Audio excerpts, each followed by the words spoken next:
It started like a normal Tuesday, which made everything feel even stranger in hindsight. I got up around 6:45, same as always, groggy and stiff from how I'd slept. My back had been bothering me lately, probably from sitting at my desk too long, without stretching, but that morning it wasn't too bad. I made coffee, stood in the kitchen drinking half a cup while scrolling through emails on my phone, then packed my lunch and headed out around 7:30. I worked in a plain, low-rise office building on the west side of town, the kind of place you drive past every day without ever noticing. Beige walls, cheap tile, stale air. The sort of place you feel like you've already forgotten as soon as you leave for the day. I got there early, as usual. I parked in the far side of the lot, out of habit more than anything. I liked the extra walk. It woke me up a little, gave me a chance to finish my coffee in peace. I remember it was chilly that morning, just cool enough to see your breath a little if you exhaled deeply. I like that kind of weather. Crisp. Felt clean. The building was mostly quiet when I went in, just a few people already at their desks. I nodded to the receptionist and took the stairs to the second floor, skipping the elevator like I usually did. The hallway was long, lined with closed doors. I worked near the end, in a shared office with one other guy who rarely showed up before 9:30. I was walking a little fast that morning, thinking about what I had to get done. Checking inventory, sending out status reports, making a couple of follow-up calls. Just a regular work day. Then my heel slid out from under me. It wasn't a slip like when you step on a wet floor or a patch of ice. It felt like the heel of my right foot just collapsed inward, like my shoe had given out or the ground had shifted under me. My leg twisted in a way it absolutely wasn't supposed to. I didn't fall, not exactly. I sort of sank slowly because the moment it happened, my whole body stiffened in panic. I remember the exact sensation. A tight, quick jolt in my ankle, then a sharp twist halfway up my lower leg, like someone grabbed it with both hands and wrung it out like a wet towel. And then the noise. A loud, awful crunch. Not a snap, not a crack. It sounded like someone breaking thick, dry branches underfoot. I didn't even realize it had come from me until a split second later when the pain started. At first, it didn't even feel like pain. It felt like pressure, deep and wrong, like something inside me had shifted and wouldn't go back. I sat down hard on the hallway floor, right there in the middle of the building, breathing in short, panicked bursts. I couldn't move my leg. It was bent sideways at the shin, my knee pointing one way and my foot another. The angle didn't make sense. I don't know how long I sat there. Maybe a few seconds. Long enough for my brain to start catching up with what just happened. The pain started crawling up from my ankle like fire. My ears were ringing. I remember blinking hard, trying to focus. Then I heard a door open beside me. The woman whose office I was passing, her name was Kim, though at the time that barely registered, had come out. I didn't look at her face right away. I was staring at my leg, trying not to pass out, but I heard the sound she made. It wasn't a scream, not even a gasp. It was like a short, sharp intake of breath that got stuck halfway. She must have heard the sound of the break. Her office was right there, and the hallway was dead quiet. That noise must have carried straight through the wall.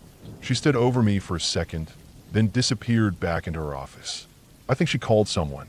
Maybe emergency services, maybe our floor manager. I honestly don't know. The only thing I really remember is how pale she looked when she came back. She didn't come too close.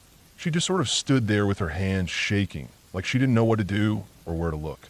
A few people gathered after that. Someone put a jacket under my head. I kept trying to tell them I was fine, even though I knew I wasn't. The pain was unbelievable. Not the worst I've ever felt. Shock does a good job of muting things, but deep, nauseating. It felt like my body had folded in on itself. My leg was throbbing with each beat of my heart, and I could already feel it starting to swell. The EMTs arrived in what felt like forever, but probably wasn't more than 10 minutes. They were calm and efficient, asking questions I could barely answer, gently touching around the injury. One of them told me they were going to stabilize the leg before moving me. That's when it hit me how bad it really was. They didn't try to straighten it. They just immobilized it right there in that twisted shape, and the pain that shot through me when they did was enough to make me retch. I was loaded onto a stretcher and wheeled out of the building, trying not to look at the faces of my co-workers who'd gathered in the hall. The emergency room confirmed what I already knew. A midshaft fracture of the fibula. It had broken almost clean through, but at an angle, the two pieces shifting just enough to press against each other unnaturally. The orthopedic doctor said it was a textbook spiral fracture. He asked if I'd fallen downstairs. I told him no, that I'd just been walking. He raised his eyebrows and said, "Well, sometimes that's all it takes." They put me under for the surgery. When I woke up, my leg was packed in a cast from just below the knee down to my toes, wrapped in gauze and still partially numb from the nerve block. I stayed in the hospital overnight for observation. The next morning, I was discharged with painkillers, crutches, and a list of instructions for how to survive the next 8 weeks. At first, I didn't think much about what had happened at work beyond the injury itself. I was focused on recovering. Just getting out of bed to use the bathroom was a chore. Showering took forever. My world shrank down to my apartment, my couch, my pill schedule, and the occasional doctor's appointment. I sent emails to my boss, checked in when I could. People sent me get well cards and little care packages. It was nice. For the most part, though, I was isolated. It wasn't until I returned to work 2 months later, hobbling in with a walking boot and a cane, that I realized something had shifted. People were polite but distant. One of the guys from IT gave me a strange look when we passed in the break room. A woman I barely knew avoided eye contact when I asked how things had been. And then there was Kim. She couldn't even look at me. The first time I passed her office, I caught her glance up, flinch, and turn away. Her body language was all wrong. She shrank into herself, almost recoiled. Later, I found out she'd taken time off after the incident. Not just a day or two, but nearly a week. And even when she came back, she avoided the hallway where it happened. She had her office door closed almost all the time. Someone eventually told me, in hushed tones over coffee, that she'd had nightmares, that the sound of my leg breaking haunted her, that she told a few people she couldn't get it out of her head, the way it echoed through the quiet hall, the way I just folded down, the side of my leg bent wrong. Apparently, she cried at her desk the first day back. At first, I felt guilty. Not in a logical way. I knew I hadn't done anything wrong, but emotionally, I had hurt her, even if I didn't mean to. It felt strange, being the one who broke a bone and still ending up as the bad memory in someone else's head. Time passed, and things settled. My leg healed slowly. I did physical therapy, limped for a long time, and eventually walked normally again. But something lingered in the air at work. People never really forgot. There was always a pause when someone mentioned that hallway. A shift in tone, a faint discomfort. I tried once to talk to Kim, just a wave and a nod as I passed her office. She gave me a tight smile, but said nothing. After that, I stopped trying. It wasn't about me. She'd seen something that unsettled her deeply, and I couldn't undo that. I couldn't erase that sound from her memory or the image of my leg twisted on the floor. I worked there for 2 more years. The story faded slowly. New people came in who hadn't been there that day. Eventually, the awkwardness dulled. But every now and then, someone would mention that time in the hallway, and I'd see Kim stiffen in her chair, eyes dropping to the floor. It was just a break, a simple, unlucky moment. But the sound it made, the crunch, the twist of flesh and bone, that stayed with her longer than it stayed with me. And I never walked quickly down that hallway again.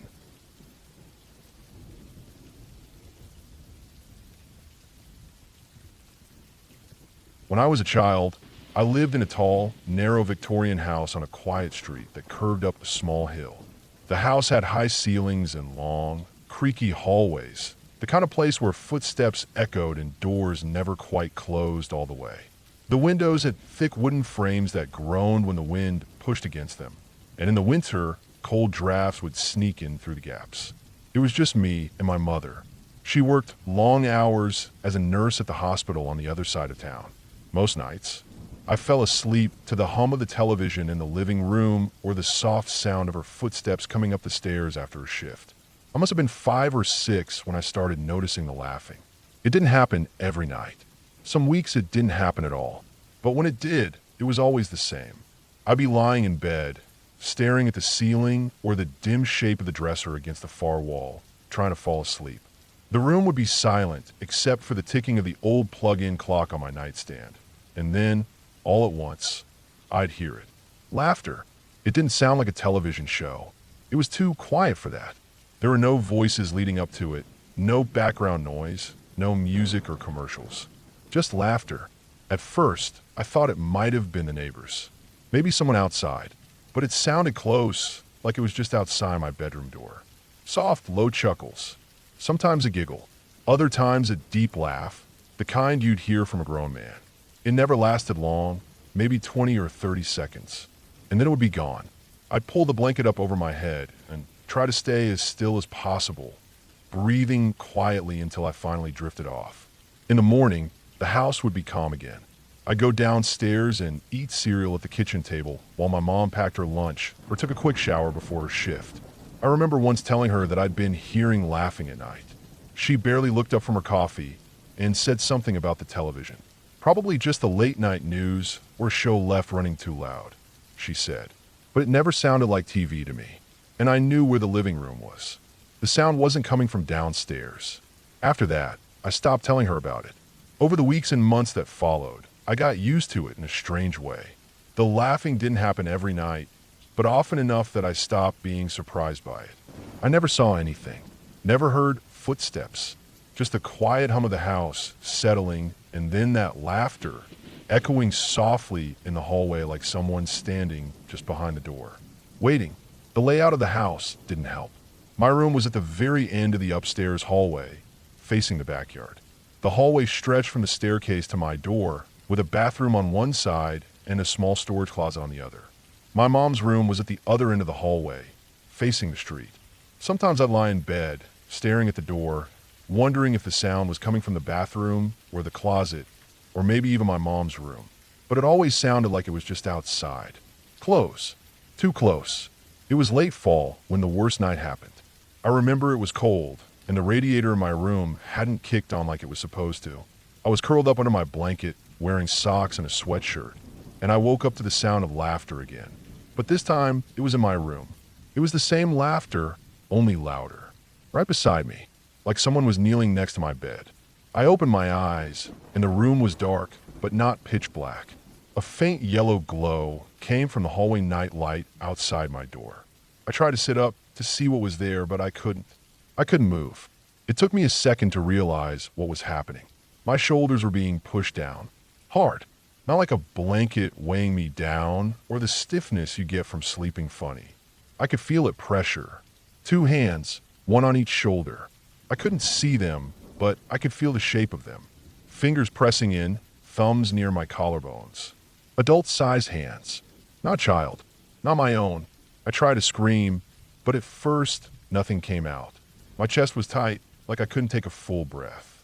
The laughter kept going right next to my face. It wasn't just one voice either.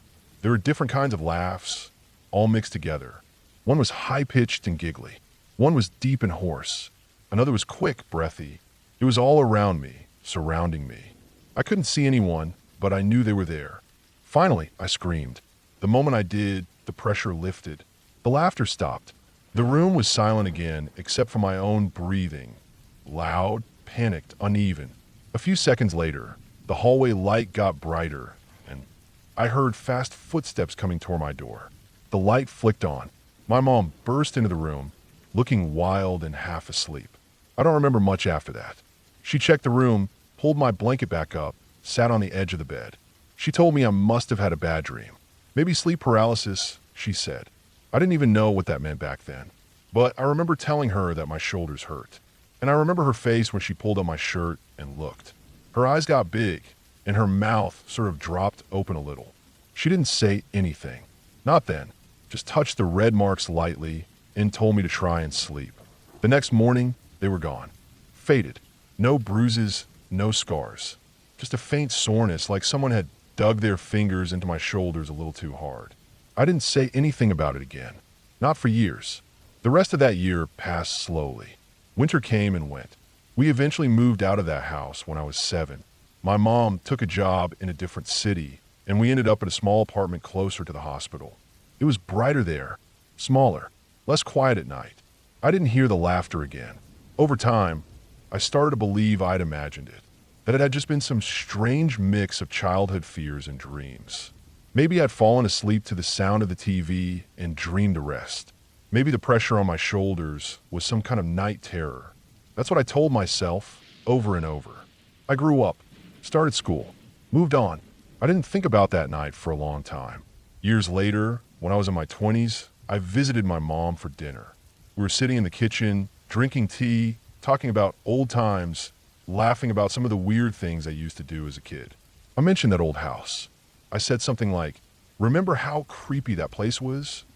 And then, without thinking, I said it. I said, "Do you remember that night when I told you someone held me down in my bed?" I wasn't expecting anything. I was smiling when I said it, half laughing, thinking she'd brush it off like a funny old story. But her face changed. Her skin went pale, like all the blood drained out of it. She looked away, down at the table, and for a few seconds she didn't say anything at all. When she finally spoke, her voice was low, quiet, like she didn't want to say the words out loud. She said, "I don't want to remember that." And that was it.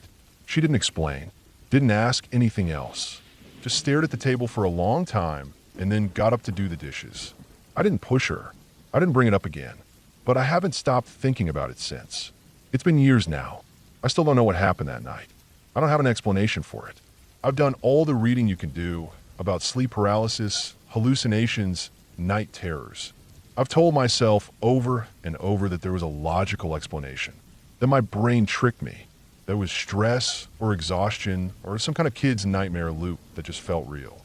But my mom's face when I mentioned it told me she saw something or knew something, and whatever it was, she didn't want to talk about it. That's the part that scares me more than anything. Not the laughter, not the pressure on my shoulders, not even the handprints. It's the way she looked at me, like she'd spent her whole life trying to forget something, and I just dragged it back to the surface. I'll never know what she saw that night. Maybe it was nothing. Maybe she really believed it was a bad dream, and the marks were just pressure welts or something else. Or maybe she saw something I didn't. Maybe she heard something or saw a shadow in the hallway, or found the door open when it should have been locked. Maybe she's been carrying it around for years, the same way I have, trying to forget. All I know is I don't believe in ghosts. I never have. I believe in people. I believe in fear. I believe in memory. And I believe that sometimes our bodies remember things that our minds try to forget. I've never had another experience like that.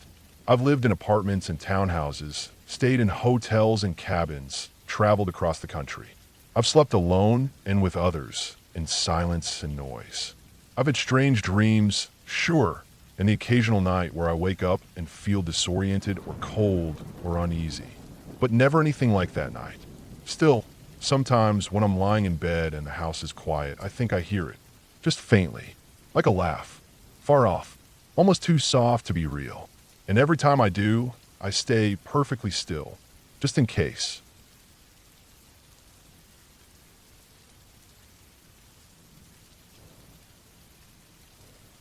My dad used to take me out to old historic sites when I was a kid. He wasn't the kind of guy who talked much, but when he did, he always had something to say about the past. He'd seen war himself, Vietnam, and I think in some way, standing on old battlefields helped him process what he went through. He never said that, not out loud, but I could feel it. I was maybe 10 or 11 the day this happened. It was a gray November morning, the kind that feels older than the calendar, if that makes sense.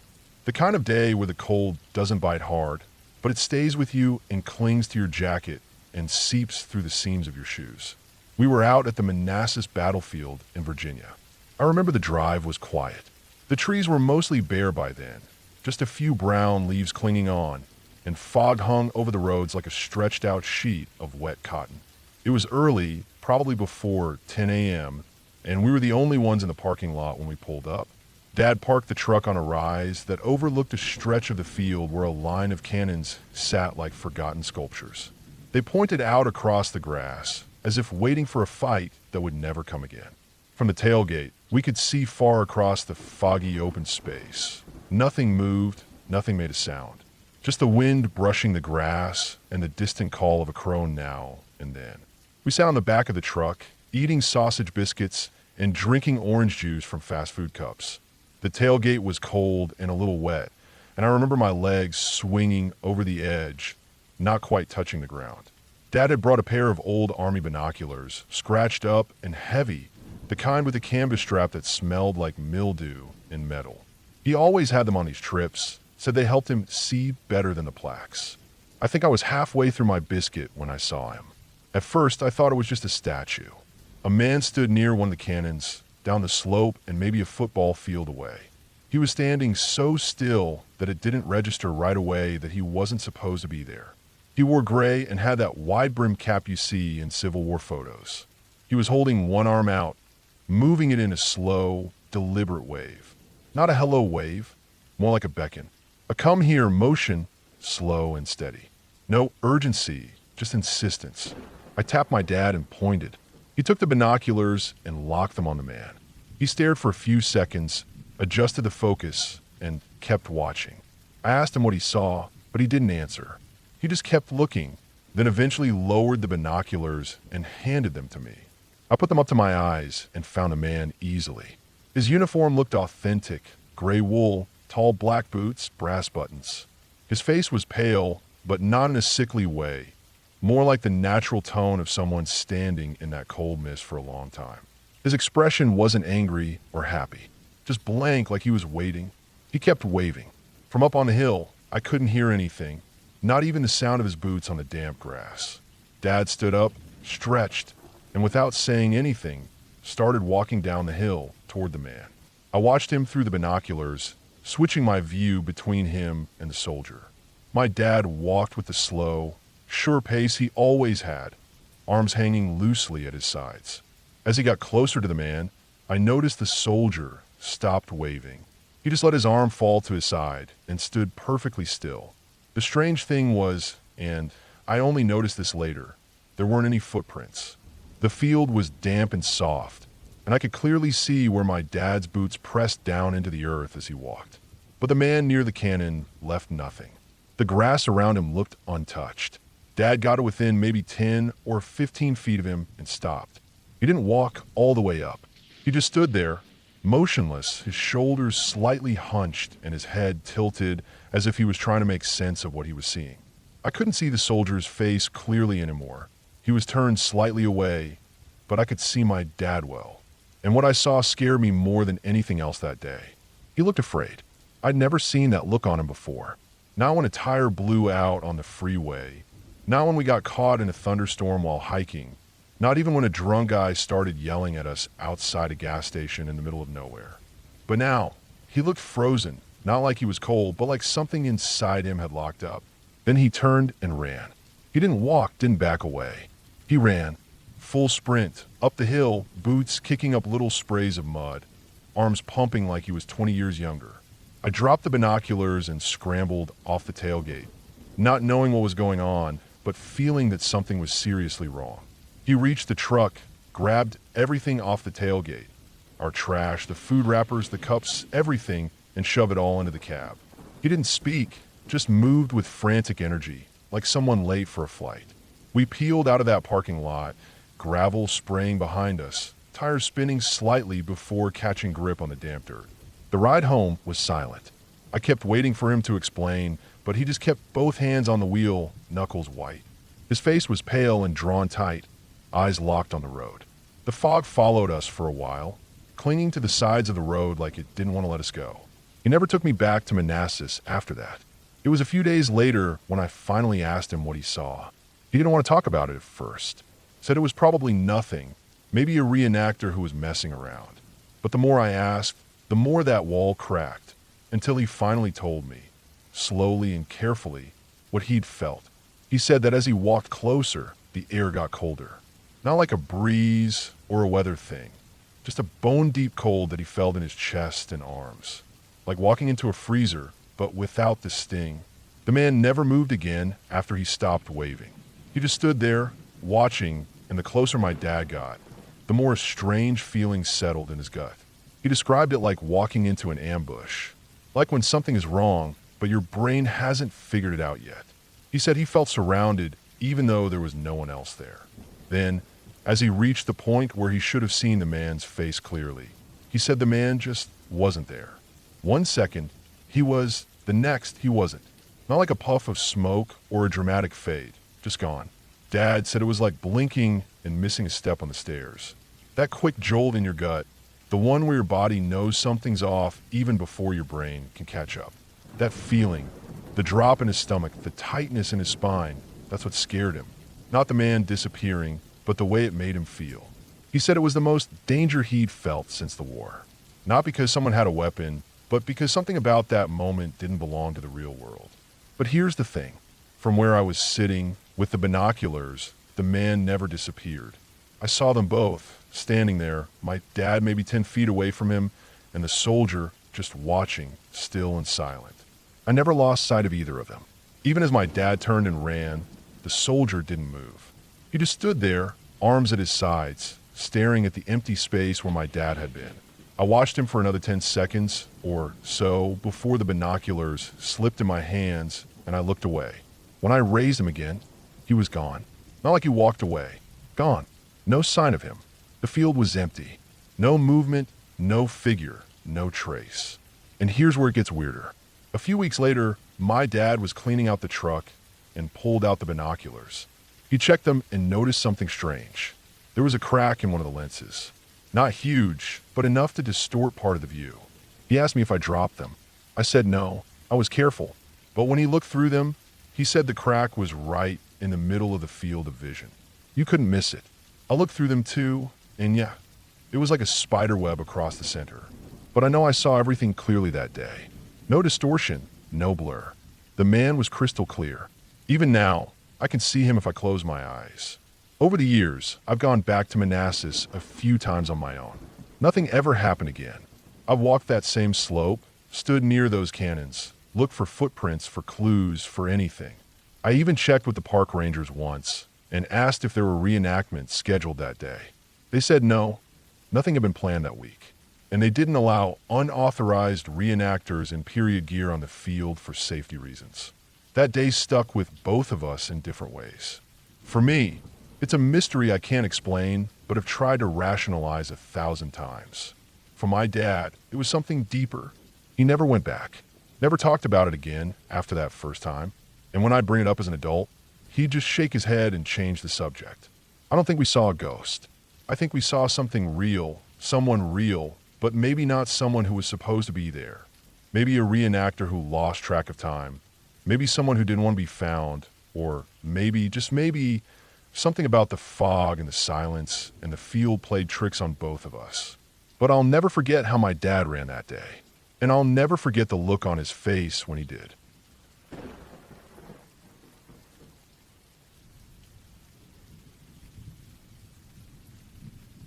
About a month ago, I went over to my girlfriend's house on a Saturday afternoon. It wasn't anything out of the ordinary. We had been dating for just over a year, and by then, I had been to her house dozens of times. Her place was quiet, clean, and had a warm kind of feel to it. Her mom worked long hours and usually wasn't home during the day, so the house was often still and peaceful. I liked it that way. That day, though, something felt different the moment I stepped inside. It wasn't anything specific at first, just a weight in the air that hadn't been there before. The front room, the living room, was cooler than usual, and for late spring in Florida, that was strange. I took off my shoes and walked across the carpet, which was freshly vacuumed, and looked around. I noticed something immediately. There was a large, dark wood cabinet against the far wall. It hadn't been there the last time I visited. It looked old, not antique store cute, but old like it had a story behind it. 6 feet tall, maybe more, with a deep reddish finish that had dulled over time. There were 2 solid wooden doors on each side, and the center had a glass display. The glass was thick and a little cloudy, and in the back of the cabinet was a full mirror panel, maybe cracked with age, but not visibly damaged. Inside were small porcelain teacups and a collection of delicate-looking baby dolls, each one with glassy eyes and painted mouths. It threw me off. Not the dolls themselves, although they were unnerving in that way old dolls always are. It was just how the whole thing felt like it didn't belong in the house. The rest of the room was modern. TV, sofa, neutral colors, clean lines. But this cabinet was heavy, both physically and emotionally. It had an aura to it, like it had been moved from another time, not just another house. I walked past it, trying not to focus on it too much, but I felt like it pulled at me. It made me uneasy, and I couldn't shake that feeling. I felt off balance, like my blood pressure had dropped suddenly. My stomach turned a bit. I tried to ignore it. I found out a little later that the cabinet had belonged to her grandmother. She had passed away a few months back. I'd never met her. She had been in a hospital, bedridden for the last year of her life, and apparently the family had finally started going through her things. My girlfriend's mom decided to bring that cabinet over and replace their own more modern china hutch with it. I don't know if it was sentimental value or what, but once I knew where it came from, I felt even worse. It wasn't just that I was uncomfortable. I felt anxious, like something in the room didn't want me there. I didn't say anything at first because I didn't want to sound weird. I'm the kind of person who likes to debunk things. I'm not superstitious, and I don't scare easily. If someone says their house is haunted, I want to go see. If there's a creepy story about a place in the woods, I'm the one who goes looking. I want proof. I want to see something for myself.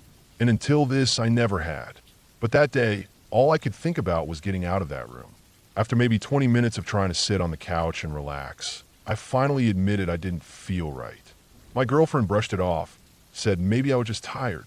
She went to use the bathroom down the hall, and I was left alone in the living room again with that cabinet. I don't know why I did it, but I stood up and walked over to it. I told myself I just wanted to look at the contents. I crouched slightly and examined the tiny teacups. Some were cracked at the edges, some had gold trim, and others had little pink roses painted on the side. They all looked like they hadn't been touched in years. The dolls were just as old, dressed in little gowns that had yellowed with time. And then I looked into the mirror at the back of the cabinet. At first, I only saw myself. But then, just over my shoulder, I saw what I thought was a shape. A figure. Just the outline of a person. There wasn't any real detail. Just the suggestion of a silhouette. It looked like someone was standing behind me, far enough away that I couldn't see their face, but close enough to feel their presence. It was faint. Could have been a trick of the light. But I swear it was there. I turned around quickly. There was nothing there. I stood completely still, my ears straining to hear anything in the house. But the place was dead quiet. The only sound was the ceiling fan humming above me. I turned back to the cabinet and stared at the mirror again. This time, it was just my reflection, but I couldn't shake the feeling that something had been there. I felt cold, like my skin had gone clammy. My chest tightened a little. My instinct was to call out to my girlfriend, but I didn't want to sound crazy. Then, from down the hallway, I heard a sound I'll never forget. It was a scream, high-pitched, sharp, and full of fear. Not a playful shout, a scream of panic. The sound echoed through the house, bouncing off the walls in a way that made it sound even more unreal. I rushed down the hall, my heart pounding so hard I could feel it in my neck.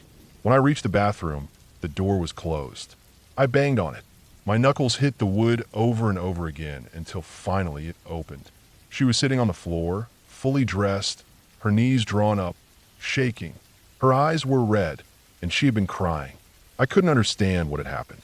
She wouldn't say anything, but she pointed at the mirror above the sink, and I understood. She had seen something too. We left the house immediately. No shoes, no jacket, just ran out the door and into the car. I started the engine and drove. I didn't know where I was going, but I knew I had to keep moving. I took back roads, highways, anywhere that wasn't our neighborhood. We didn't speak. The silence between us was louder than any conversation we could have had. After an hour or so of driving, I finally pulled into an empty parking lot near a strip mall and sat there, engine idling. The sun had started to set by then. My hands were still shaking on the steering wheel. Eventually, we drove back. When we pulled into the driveway, we saw her mom sitting on the front step. She looked tired and rattled, like she hadn't slept in a while. She told us she had been seeing shadows moving across the living room all afternoon. That's all she said. I didn't go inside. I dropped my girlfriend off, waited until she was safe, and drove home. But here's the thing. What happened that day stuck with me. Not because I thought I had seen a ghost. I don't believe in that. I still don't. What I do believe is that our brains are fragile.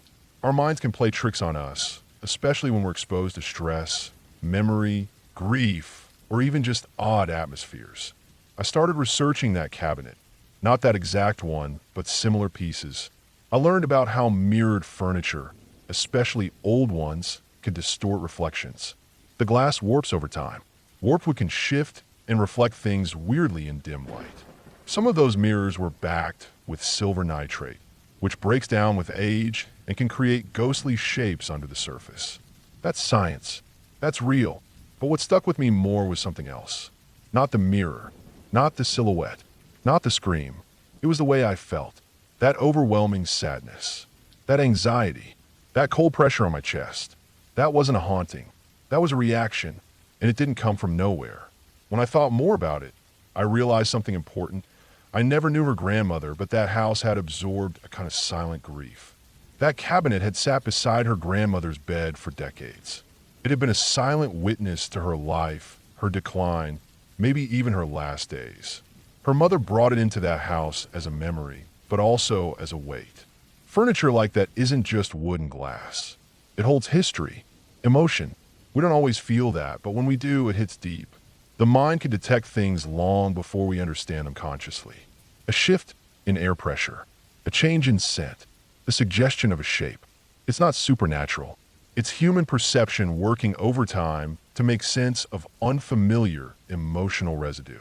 And that day in that house, all three of us, me, my girlfriend, her mother, felt it. It was real, but not in the way most people think. I haven't been back to that house since.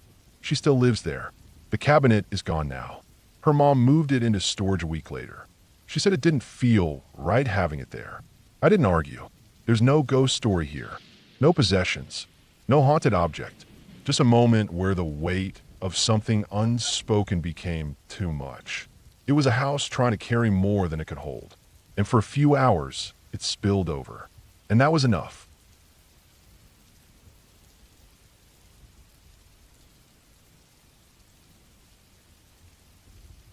When I was 8 years old, my family left everything we knew behind in South Florida and moved to a tiny town in the north part of the state. Back then, I didn't understand the full reason for the move. I just knew we were going from a place with traffic, constant noise, neighbors packed on either side of us, and the sound of airplanes always overhead, to a place that felt empty and strange. It felt like something out of a Goosebumps book, honestly. Our new house sat on an old stretch of Tulane Road, surrounded by thick woods and silence, so deep you could hear your own heartbeat. I still remember the way the humidity felt heavier there. Still warm, but slower, denser. Like the air itself was tired. The town was small. You could drive through it in about 5 minutes. One grocery store, one gas station, a diner that still had smoking booths even in 2010. It was the kind of place where people didn't wave with their whole hand, just 2 fingers off the steering wheel. Everyone knew everyone, and they all knew when someone new came to town. We were the new people, and even after 15 years, we still kind of felt like it. Over the years, a lot of weird things happened. I couldn't always explain them, and most of the time, I didn't try to. I just kept my head down and went on with things. But if I had to pick the strangest, most unsettling stretch of time, it would be when my sister moved back in with my parents. That time stands out above everything else. I think about it more often than I'd like to admit. My sister is 7 years older than me. She had moved out right after high school, married a guy in the Army, and lived a couple states away. I didn't see her much after that, maybe once or twice a year.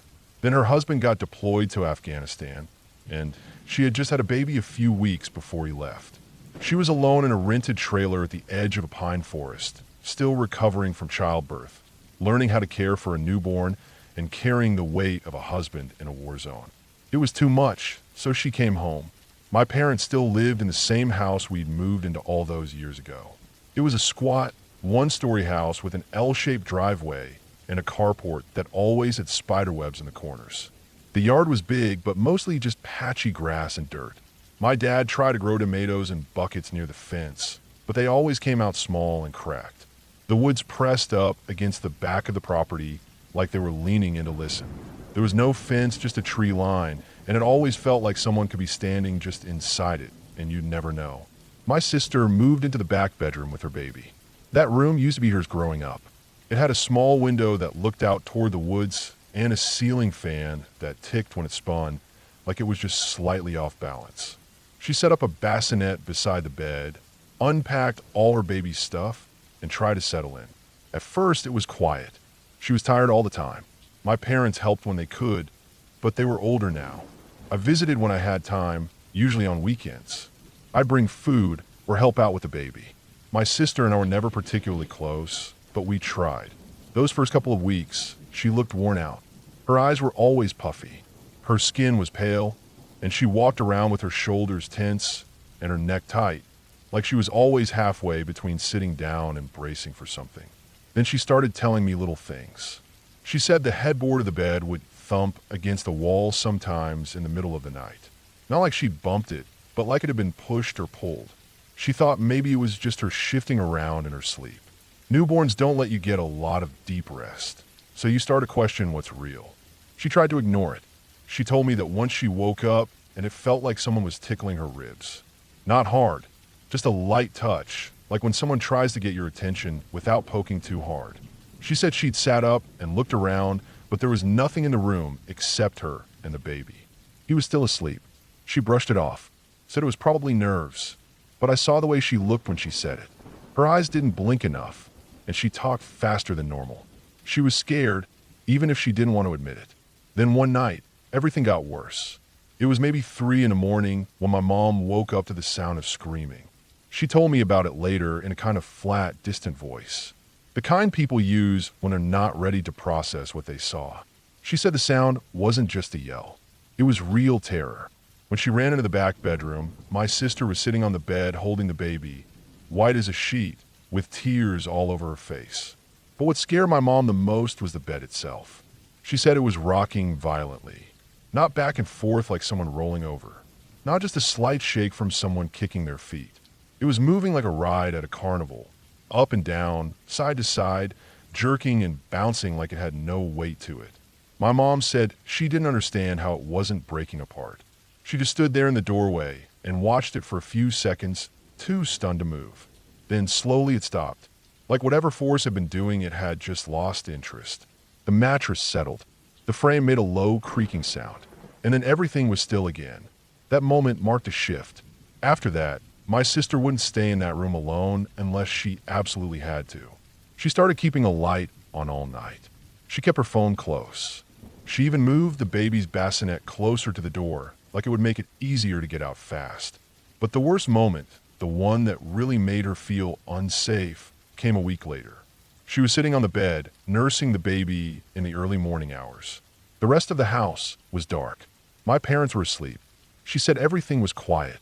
Then she felt something grab her ponytail. Not a light tug, not a brushing touch, a hard yank.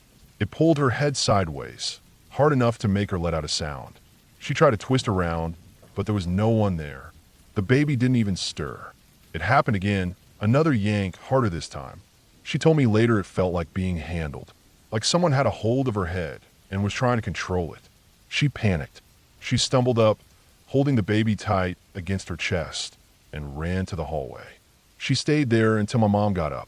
That was the final straw. She started spending her days out of the house, walking around Walmart or sitting in the parking lot at the library. She said she felt watched, even when she knew no one was there. She didn't want to stay in the room anymore. She tried to move to the couch, but even then, she didn't feel better. My mom stepped in. She was always the calm one in our family. Not easily scared, not superstitious, practical. She told my sister to take a break, go stay at a friend's for a few nights. She took over watching the baby.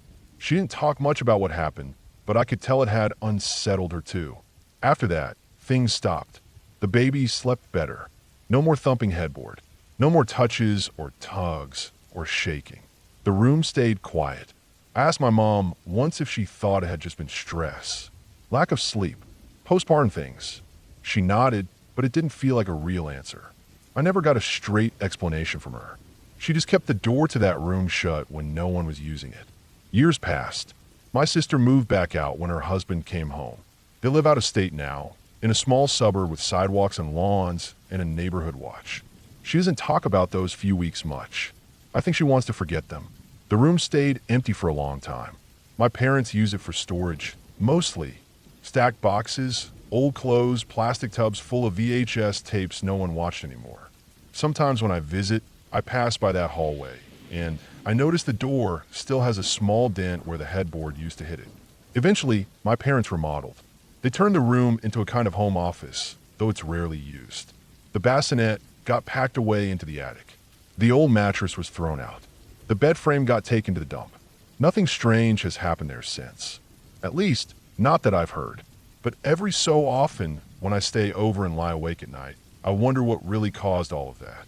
I wonder if it was just exhaustion and fear, or if something about that room, something about the space itself, had left a kind of residue.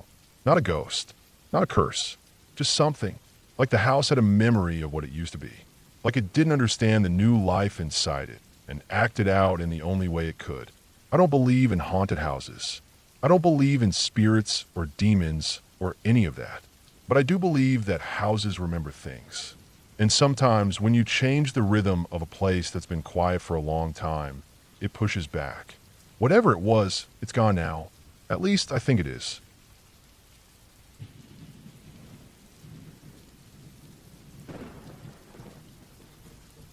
I don't tell this story often, and I've never written it down until now.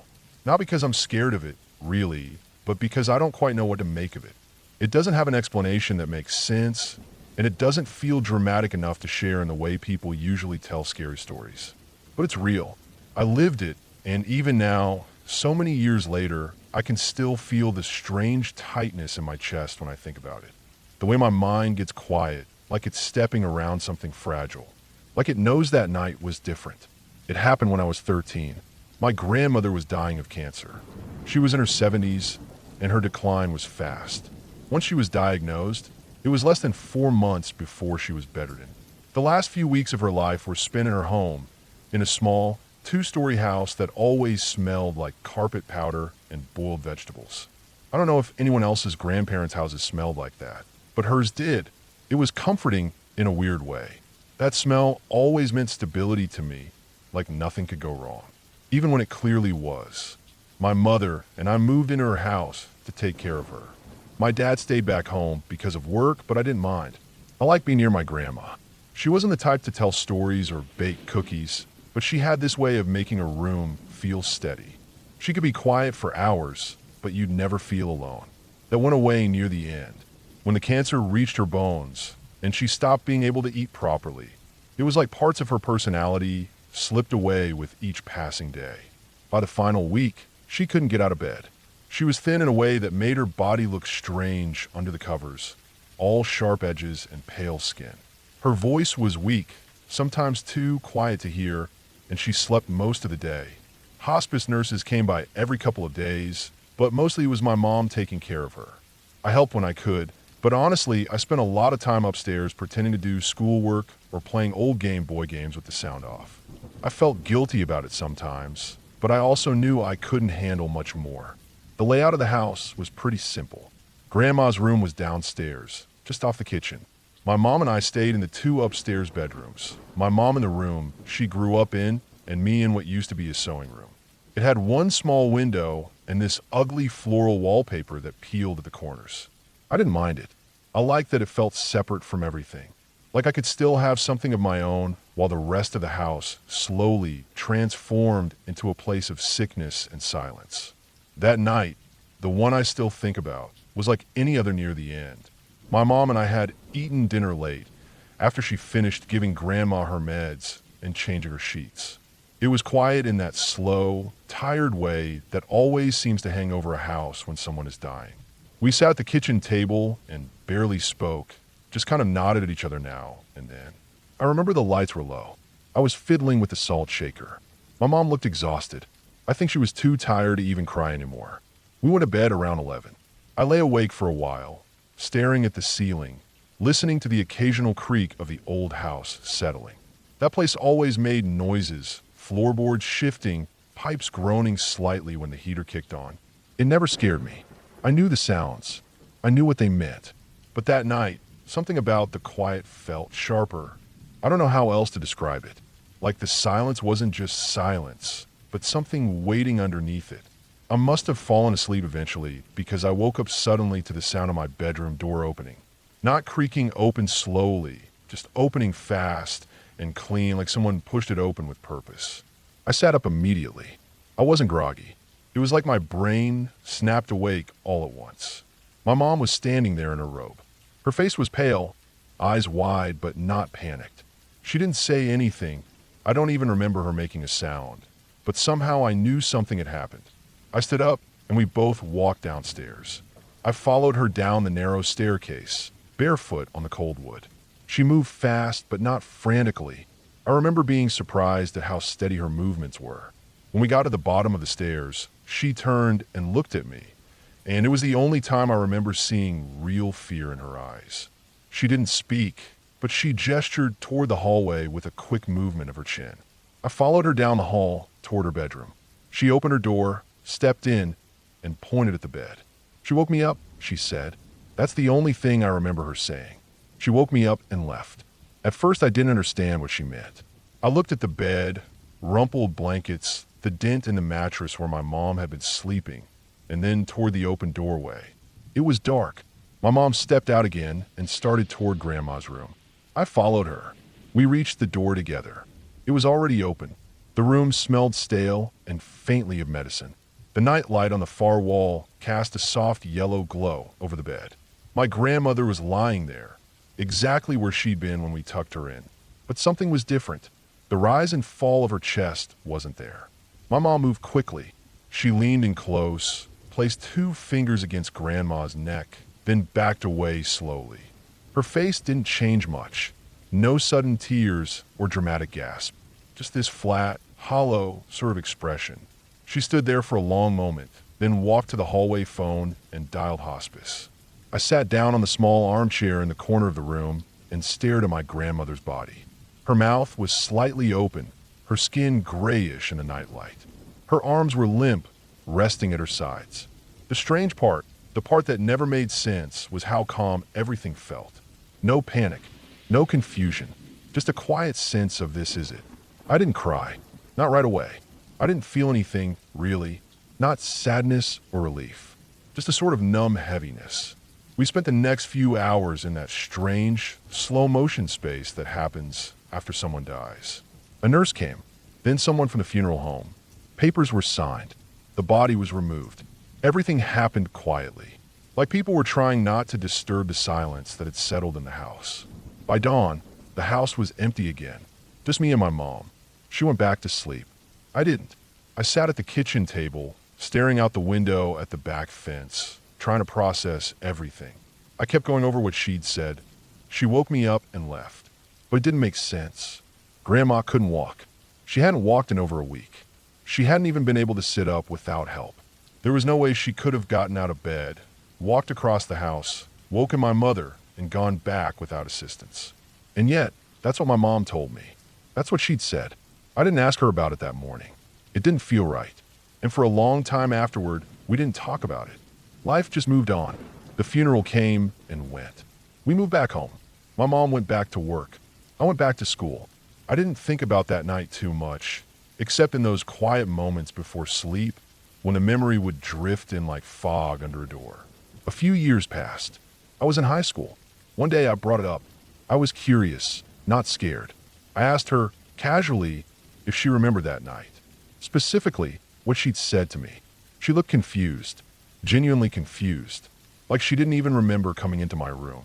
I pressed a little, reminding her how she'd told me Grandma had come into her room and woken her up. She shook her head. "I don't remember that," she said. "I remember waking up, but I thought you were the one who woke me." That stopped me cold. For a while I thought maybe I imagined it, that maybe I dreamed her words. But the way she stood in my doorway, the way we both moved so quickly and quietly, it wasn't a dream. It was too vivid, too specific. I can still see her face in the hallway light. So then what happened? I've thought about it for years. And here's where I've landed. Not on some supernatural explanation, not ghosts or spirits or souls leaving their bodies, but on something much more ordinary and, in its own way, much scarier. Grief doesn't wait until someone dies. It starts early. It builds slowly in the late-night worry, in the daily caregiving, in the tired silence at the dinner table. By the time my grandmother died, my mom had already been carrying that grief for weeks. So had I, even if I didn't know it. That night, something in her cracked. Maybe she heard a noise and her brain filled in the rest. Maybe she woke up from a half dream and thought she saw someone standing there. Maybe she came into my room without really knowing why. It doesn't matter, really. The result was the same. We both ended up in Grandma's room, right at the moment she passed. We were there. That's what sticks with me. We didn't find her hours later. We didn't wake up to the silence of an empty house. We were there, and maybe that was the part that mattered most. There's no mystery to solve, no ghost to explain it. Just a quiet, strange, deeply human moment that doesn't follow the rules of logic. One of those cracks in the structure of normal life where something slips through grief, instinct, connection. I don't know, but I was there, and I remember, even if she doesn't.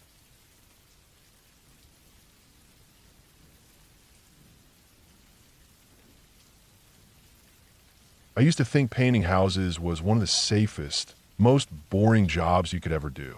Just paint on wood, brush strokes on siding, ladders, buckets, maybe some bird droppings or bee stings if you were unlucky.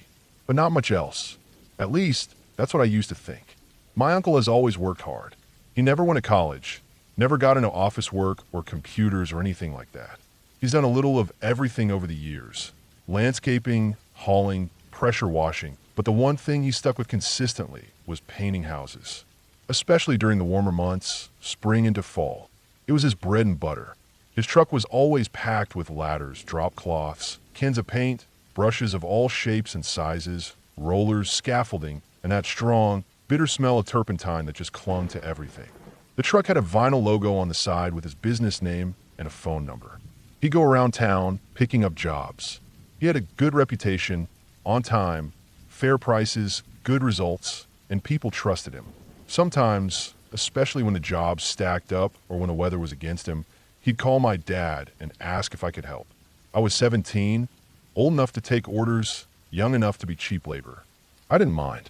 It paid well, better than fast food, and it wasn't that difficult. Plus, I liked being outside, liked the rhythm of it. There was something almost meditative about the repetitive motion of painting. Dipping the brush, pulling it across a surface, watching old chipped paint disappear under a clean, fresh coat. It was satisfying, quiet work. That fall was wetter than usual. Rain almost every day, sometimes just mist, sometimes big fat drops that hammered the roofs and flooded the gutters. You can't paint in the rain. Paint won't stick if the surface is wet or damp. It'll run and bubble and peel.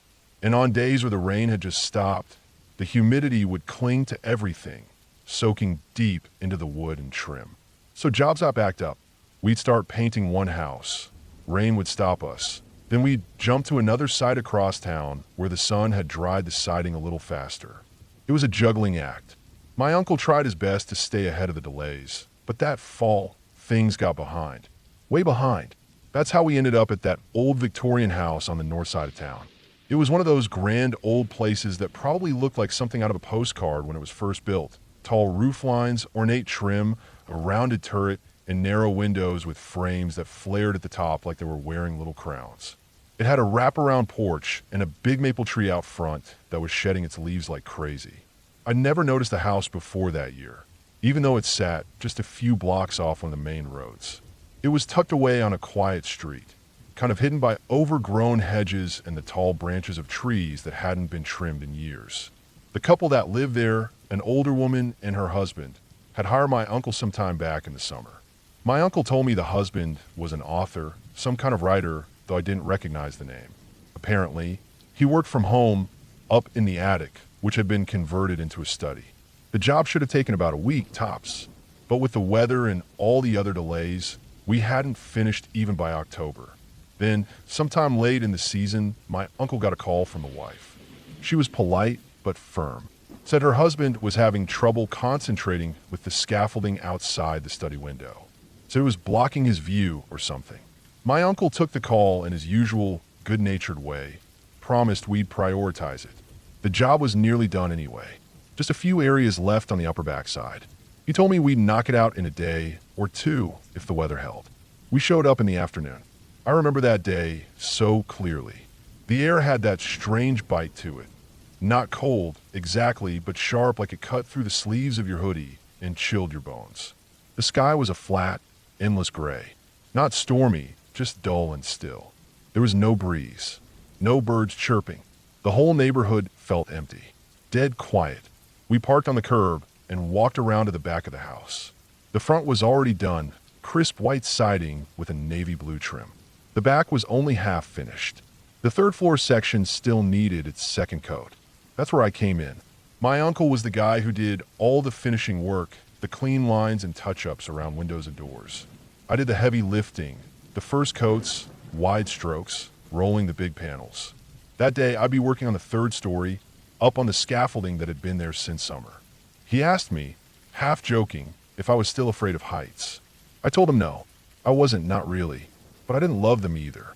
Something about standing on something narrow and high up made my knees feel weird. But I didn't want to seem like a kid, so I just shrugged. He handed me a utility belt with brushes, scraper, rags, and a few other tools. I climbed the metal scaffolding with a gallon of paint dangling from one hand. It was slower going than usual. The metal bars were slick from the dew, and wet leaves clung to everything. My gloves were damp within minutes. But I made it to the top, where a small wooden platform wrapped around the rear side of the house. Right in front of me was the attic window, oval-shaped like a porthole. It had a thick brass trim, and the glass was clean enough to see right through. I set the paint down, laid out my brushes, and got to work. I'd done this hundreds of times by then. Start from one edge, smooth horizontal strokes, watch for drips, move right, repeat. There was a rhythm to it.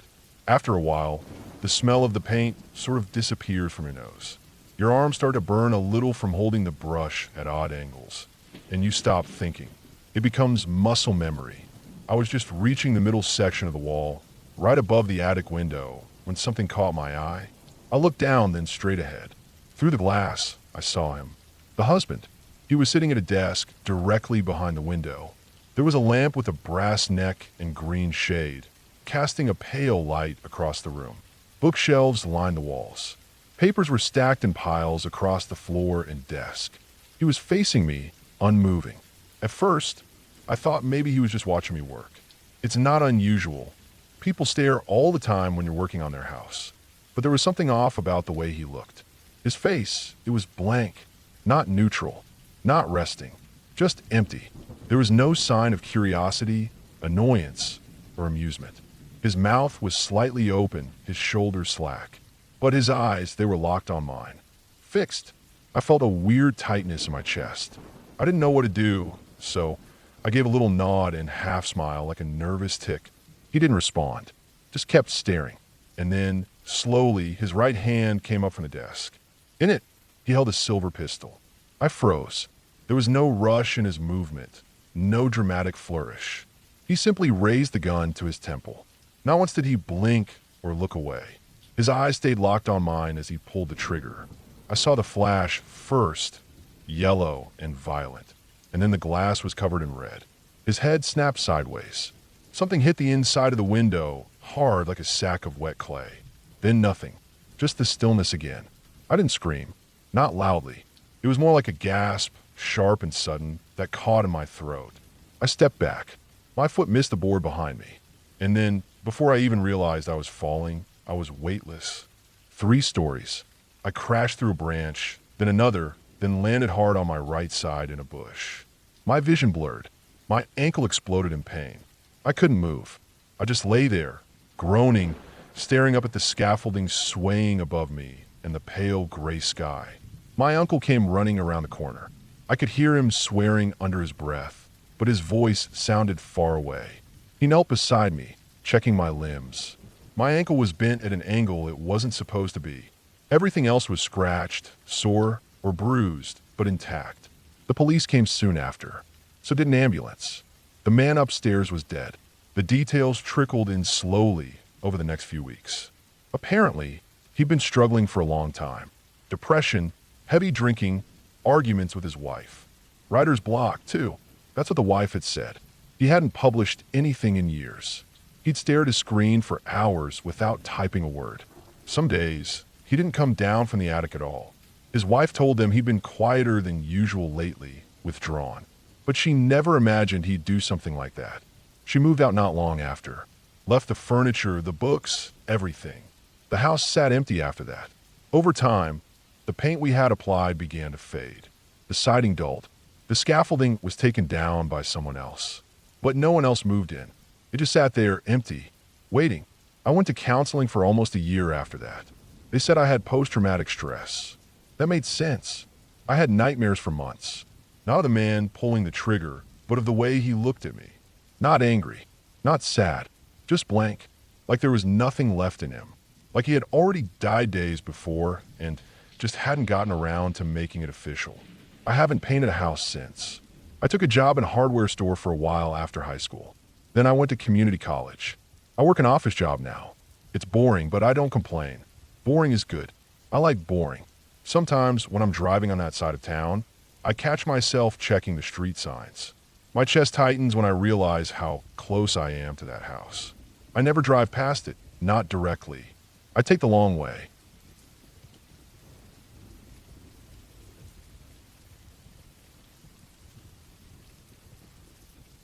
I lived in a bizarre little house as a child.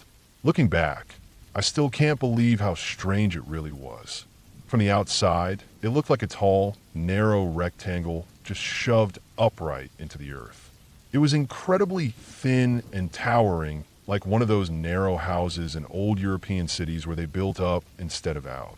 But this one was freestanding, totally detached, just standing on its own like it had sprouted by mistake. It had 3 floors above ground, a basement below, and an attic at the very top. There was hardly any room on either side of the house. Maybe a couple of feet to squeeze through if you wanted to check the gutters or chase a kickball. The backyard wasn't any better. You couldn't take 5 full steps from the back door without hitting the rickety wooden fence. The whole thing felt like a house designed without any common sense. Despite that, or maybe because of it, I love that house. I was a kid, and kids love weird things. It had quirks you just didn't see anywhere else. The living room had 2 fully functional fireplaces positioned in opposite corners like they were in competition. The basement had a standalone shower stall just sitting in the middle of the cement floor like someone installed it on a dare. The kitchen had an old rope-pull dumbwaiter built into the wall, with a little latch that opened to reveal a wooden box about the size of a laundry hamper. That dumbwaiter went directly from the kitchen up to a small wooden door in the wall of my bedroom. It never made any sense, but I used it constantly. I dropped toys through it, books, action figures, snacks, anything I didn't feel like carrying up the stairs. I even used it once to move my hamster cage, which I nearly regretted when the pulley snagged halfway up. The house creaked and groaned constantly. At night, you could hear it shift and settle. The floors were old hardwood, warped in some places, so furniture tilted slightly unless you stuffed something underneath a leg. The stairs were steep and oddly spaced. I tripped on them regularly. There was a closet on every floor, each one different in size and shape, as if someone kept changing their mind while building it. Mine was unusually deep and narrow, and I used to cram all my clothes into it until they became one solid mass of denim, cotton, and hoodies. I called it my clothes brick. We lived there for 8 years. Over time, things started to break down. The hot water became unreliable. The dumbwaiter's pulley got stiff. The second fireplace stopped working entirely. There was always something to fix, something to repaint or replace. Eventually, it just became too much.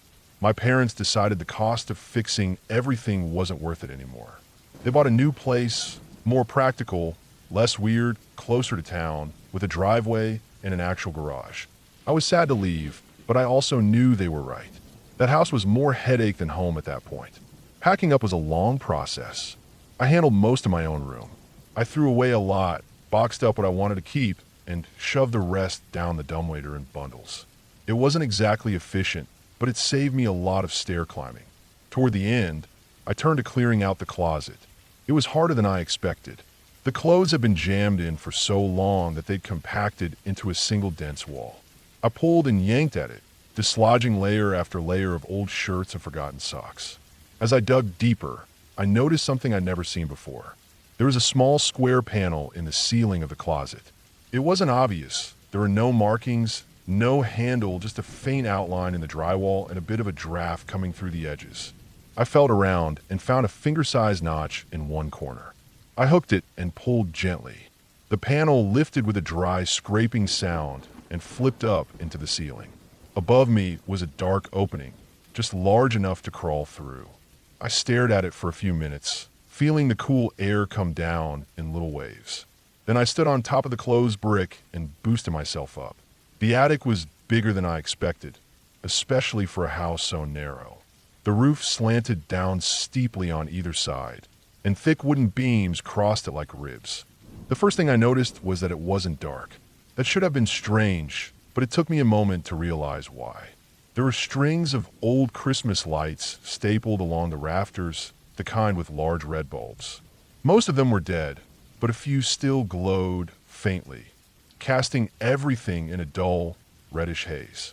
There were also cracks and holes in the floorboards where light from the bedrooms below leaked in. I saw a stripe of sunlight slicing through a knot in the wood, pointing right at my sock. The second thing I noticed was that someone had made it livable, sort of.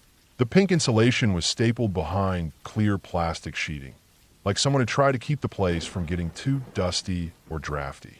There was an old gurney against one wall, the kind you see in hospitals, with wheels and metal railings. It was covered in sleeping bags and old sheets, some of them mold-stained. Beside it was a small green refrigerator, rusted and dented. I plugged it into an outlet on the wall, and to my surprise, it hummed to life. It was empty inside, but the light still worked. I didn't understand any of it.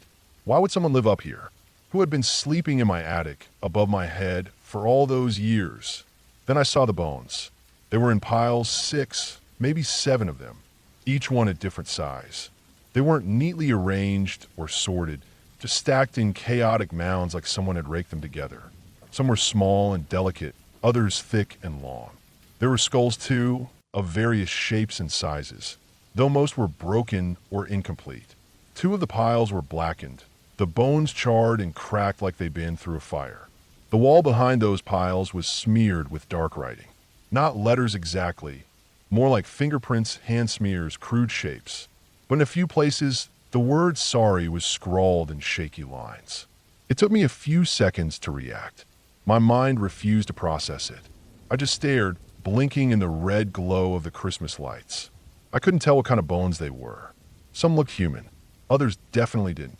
One pile had a spine that seemed too long. Another had a skull shaped like a small dog's. There were too many for me to even guess how many animals or people had been up here. I backed away slowly, lowering myself through the opening and letting the closet door swing shut behind me. I didn't tell anyone right away. I was too confused. Too scared, maybe. I kept thinking there had to be an explanation. Maybe the previous owner was some kind of hoarder or eccentric. Maybe they collected bones for taxidermy or art. That made sense, didn't it? Sort of. But that didn't explain the gurney, or the refrigerator, or the word sorry written again and again in what looked like black ash. That night, I barely slept. I kept thinking about all the times I'd heard footsteps above me and assumed it was just the house creaking.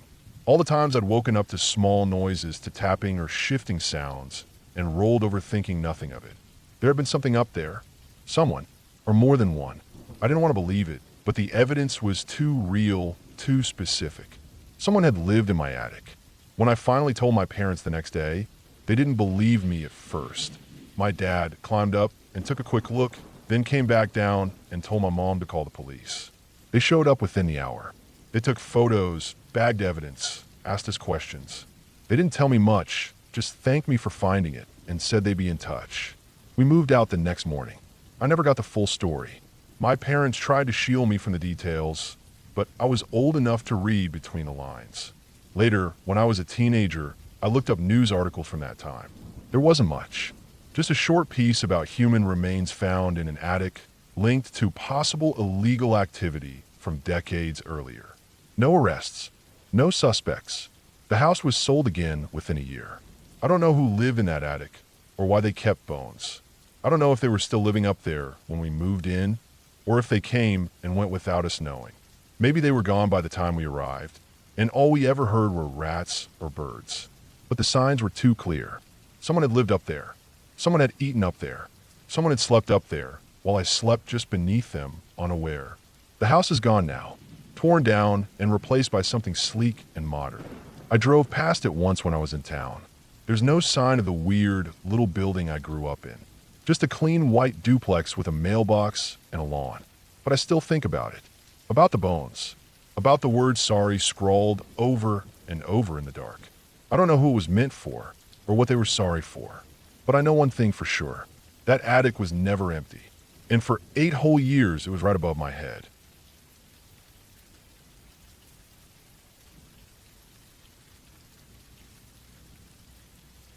I woke up.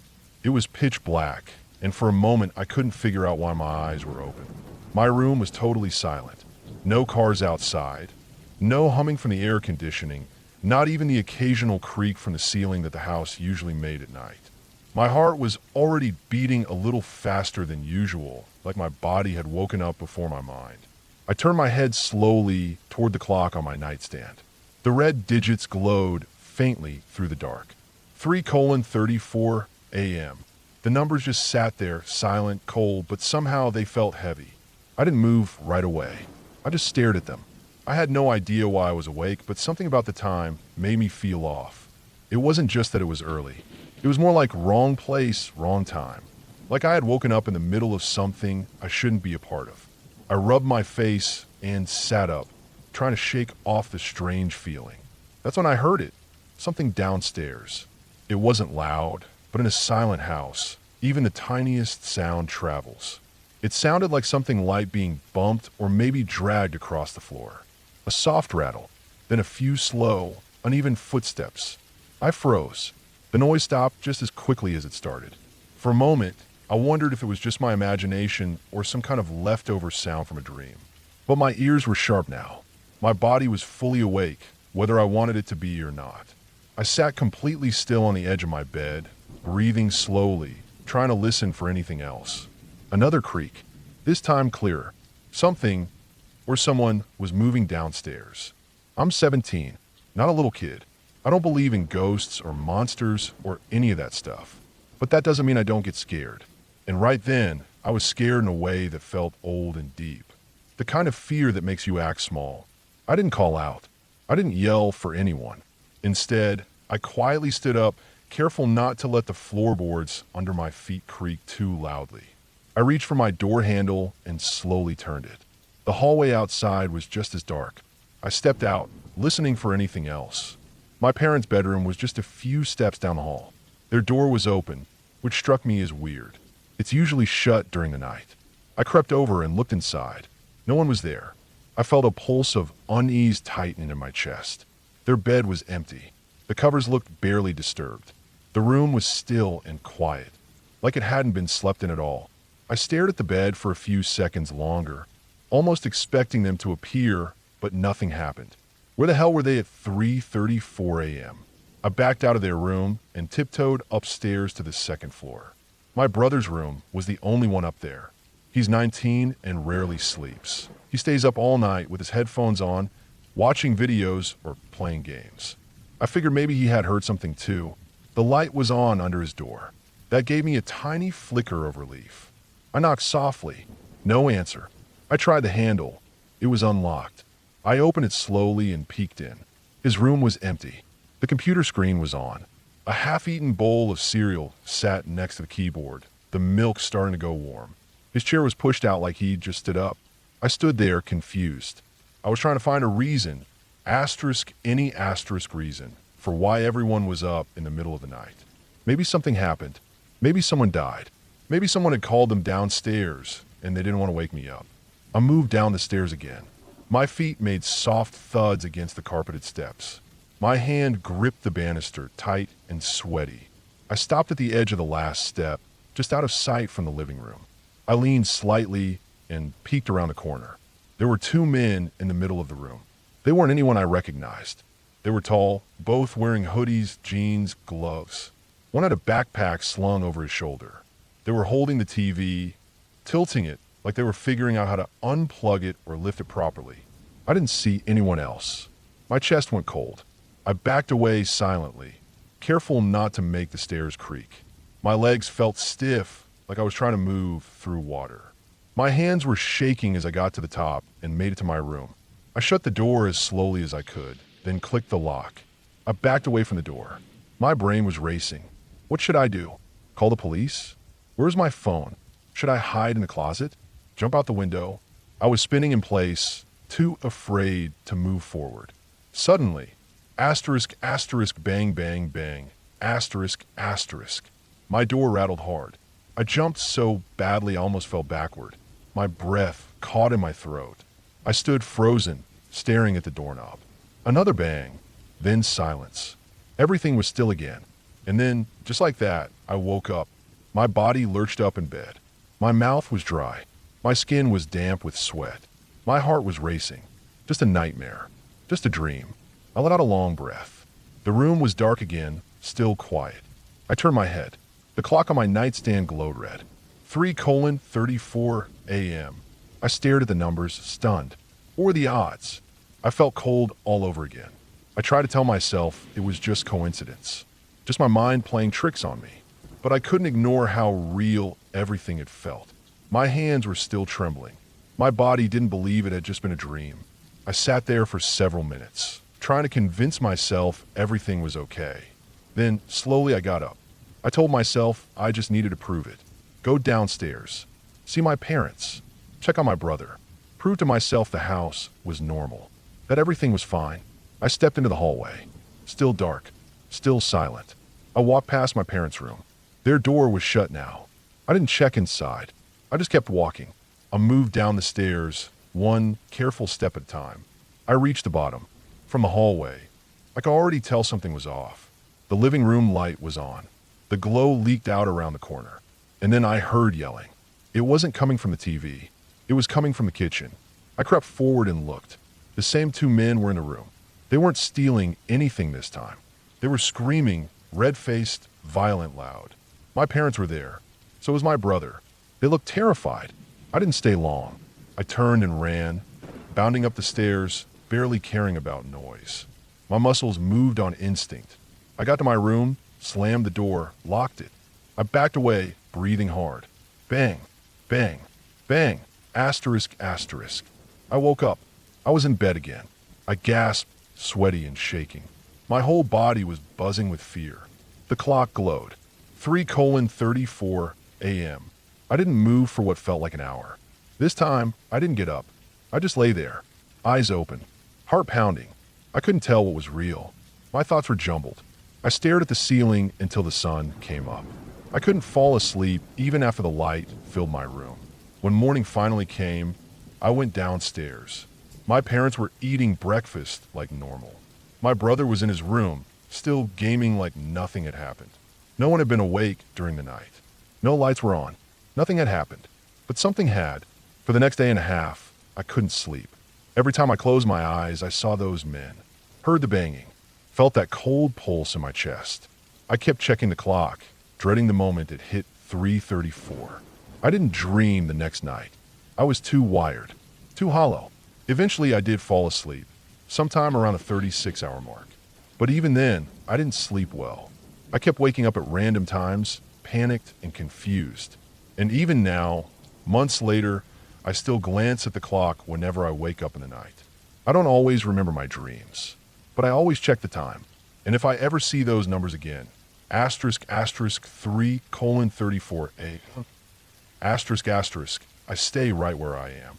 Eyes open, lights off, not moving a muscle, just listening, just in case.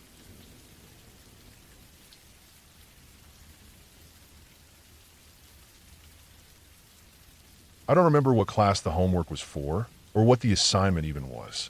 It might have been algebra, or history, or maybe something from English class. I just know I was sitting at the dining room table with my books open in front of me, a pencil in my hand, trying to finish it before it got too late. I was in high school, maybe a sophomore or junior, and it was just one of those nights where everything felt still. Too still, now that I think about it. It was around 9 at night, maybe a little later. The house was quiet.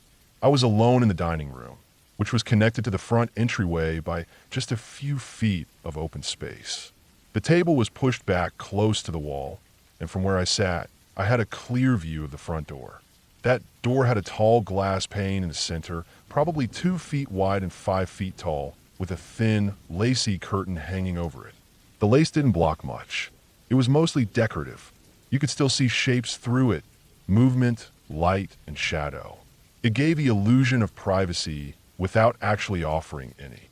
The porch light wasn't on. I remember that clearly because I had to squint into the darkness when it happened. Outside the door, we had a screen door too, the kind with a metal frame and mesh center, spring-loaded, so it would snap shut unless someone held it. I don't know what made me look up. Maybe it was just instinct. Maybe I heard something and didn't even realize it. A soft noise like someone shifting their weight or a shoe brushing against the porch wood. Not loud, nothing sharp, just enough to make me stop writing and glance up. That's when I saw it. The screen door was opening. It didn't fling open or creak dramatically. It just started to move, slow and steady. The way it would if someone was gently pulling it open, trying not to make a sound. There was nobody there. At least, not that I could see. No face, no hands, no shape that stood out against the faint light from inside the house. Just the curtain shifting slightly from the airflow as the screen door opened outward. I froze. My pencil paused mid-word, halfway through a sentence on my worksheet. My eyes locked onto the door, and I didn't move. The screen door reached its widest point and stopped. It stayed open, just held there, like whoever opened it hadn't stepped forward yet. It didn't swing or bounce like it would have if someone had thrown it open and let it go. It was still, controlled, intentional. That was the moment I started to feel the wrongness creep in. Not a big rush of panic, not fear all at once, just that first quiet nudge in the back of your mind, the one that tells you something's off. I stared through the lace curtain, trying to make out a shape, anything. Maybe someone was standing there dressed all in black, blending into the darkness. Maybe they were right on the edge of the frame, just far enough to the side that I couldn't see them from my angle. But I didn't move. I didn't get up. I didn't call out or run to a window. I didn't even think to. I just sat there like I was cemented to the chair. The door stayed open for maybe a minute. I didn't time it, but it felt like a long time. Long enough that my eyes started to sting from not blinking. Long enough that the quiet became unbearable. And then the screen door started to close. Not the way it would if someone let it go. That spring would have yanked it shut fast, maybe with a little slam. But this door eased shut, slowly, silently, like someone was guiding it, making sure it didn't make a sound. That's when it hit me. Whoever it was out there didn't want to be heard.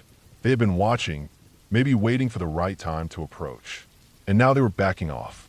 Maybe they saw me sitting there, saw my face watching them through the glass, and realized they weren't alone like they thought. Or maybe they changed their mind. I don't know. I didn't see them walk away. I didn't hear footsteps. Nothing. Just that slow, careful closing of the door. When it finally clicked shut, I still didn't move. I just stared at the glass, waiting for something else to happen. Waiting for the knob to turn, or a knock, or for the door to open again. But nothing came. Eventually, I stood up. My legs felt stiff.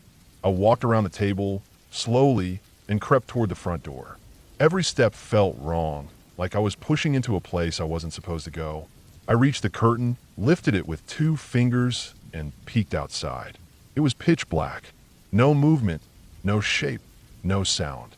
I stood there for a while, trying to convince myself that maybe it was just the wind. But the screen door didn't move like that from wind. It would have bounced, jiggled, made a sound. This had been slow, deliberate. Still, I told myself maybe it had just come unlatched and swung open on its own. Maybe the spring was weak, and that's why it closed so slowly. Maybe there was a raccoon or a stray cat that brushed up against it. Anything that would make it seem normal, harmless. But I knew better. That night, I turned on every light in the house. I double-checked every lock. I moved away from the front windows and tried to focus on finishing my homework, but my hand kept trembling and I couldn't stop glancing toward the door. Nothing else happened that night, but I didn't sleep much. For the next few days, I couldn't stop thinking about it. I didn't tell anyone. I felt stupid. What was I even going to say? I saw the screen door open by itself, and it scared me. No one would have taken it seriously. Hell, I barely took it seriously. But that feeling, that deep sinking sense that someone had been there, watching me through the glass, it didn't go away. A week passed, maybe more, and I tried to forget it. I went back to school, back to my routine, but every time I sat at that table, I kept an eye on the front door. I started doing my homework in my room instead. I avoided the front windows after dark. Then one night, I came home late from a friend's place. I'd forgotten about it by then, or at least pushed it far enough down that I didn't think it mattered anymore. I walked up to the porch and reached for the door, and that's when I noticed something strange. The screen door latch was broken. Not broken in a dramatic way, not ripped off or hanging loose, but the little hook that kept it closed, it had been bent out of shape, like someone had tried to force it open. I hadn't seen that before. I wouldn't noticed. It was like a final confirmation, proof that I wasn't imagining things. Someone had been there that night. Someone had opened the screen door and watched me through the glass. And when they realized I saw them, they backed off, quiet as a shadow. I still don't know who it was or what they wanted. Maybe it was just a random person checking for an easy target. Maybe they thought the house was empty and wanted to break in. Maybe they were looking for something else, someone. Whoever they were careful. Too careful. And that's what scared me the most. Because the kind of person who opens a door silently, who stands there for a full minute in total stillness, who closes it gently so it doesn't make a sound, doesn't just go away forever. They plan. They watch. They wait. I told my parents about it after I found the latch. They checked it out, agreed it was bent, and replaced it. We started locking the storm door with a key deadbolt, and we put up motion sensor lights on the porch. But that feeling stayed with me for a long time. Sometimes I wonder what would have happened if I hadn't looked up when I did. If I kept writing, head down, and they'd thought no one was home. Would they have tried the handle? Would they have come in? Or maybe they were never planning to break in. Maybe they just wanted to watch. Either way, I never sat at that table after dark again. And every time I hear a screen door creak open now, even on TV or in a movie, I get that same cold feeling in my chest, like something's just on the other side of the glass, waiting.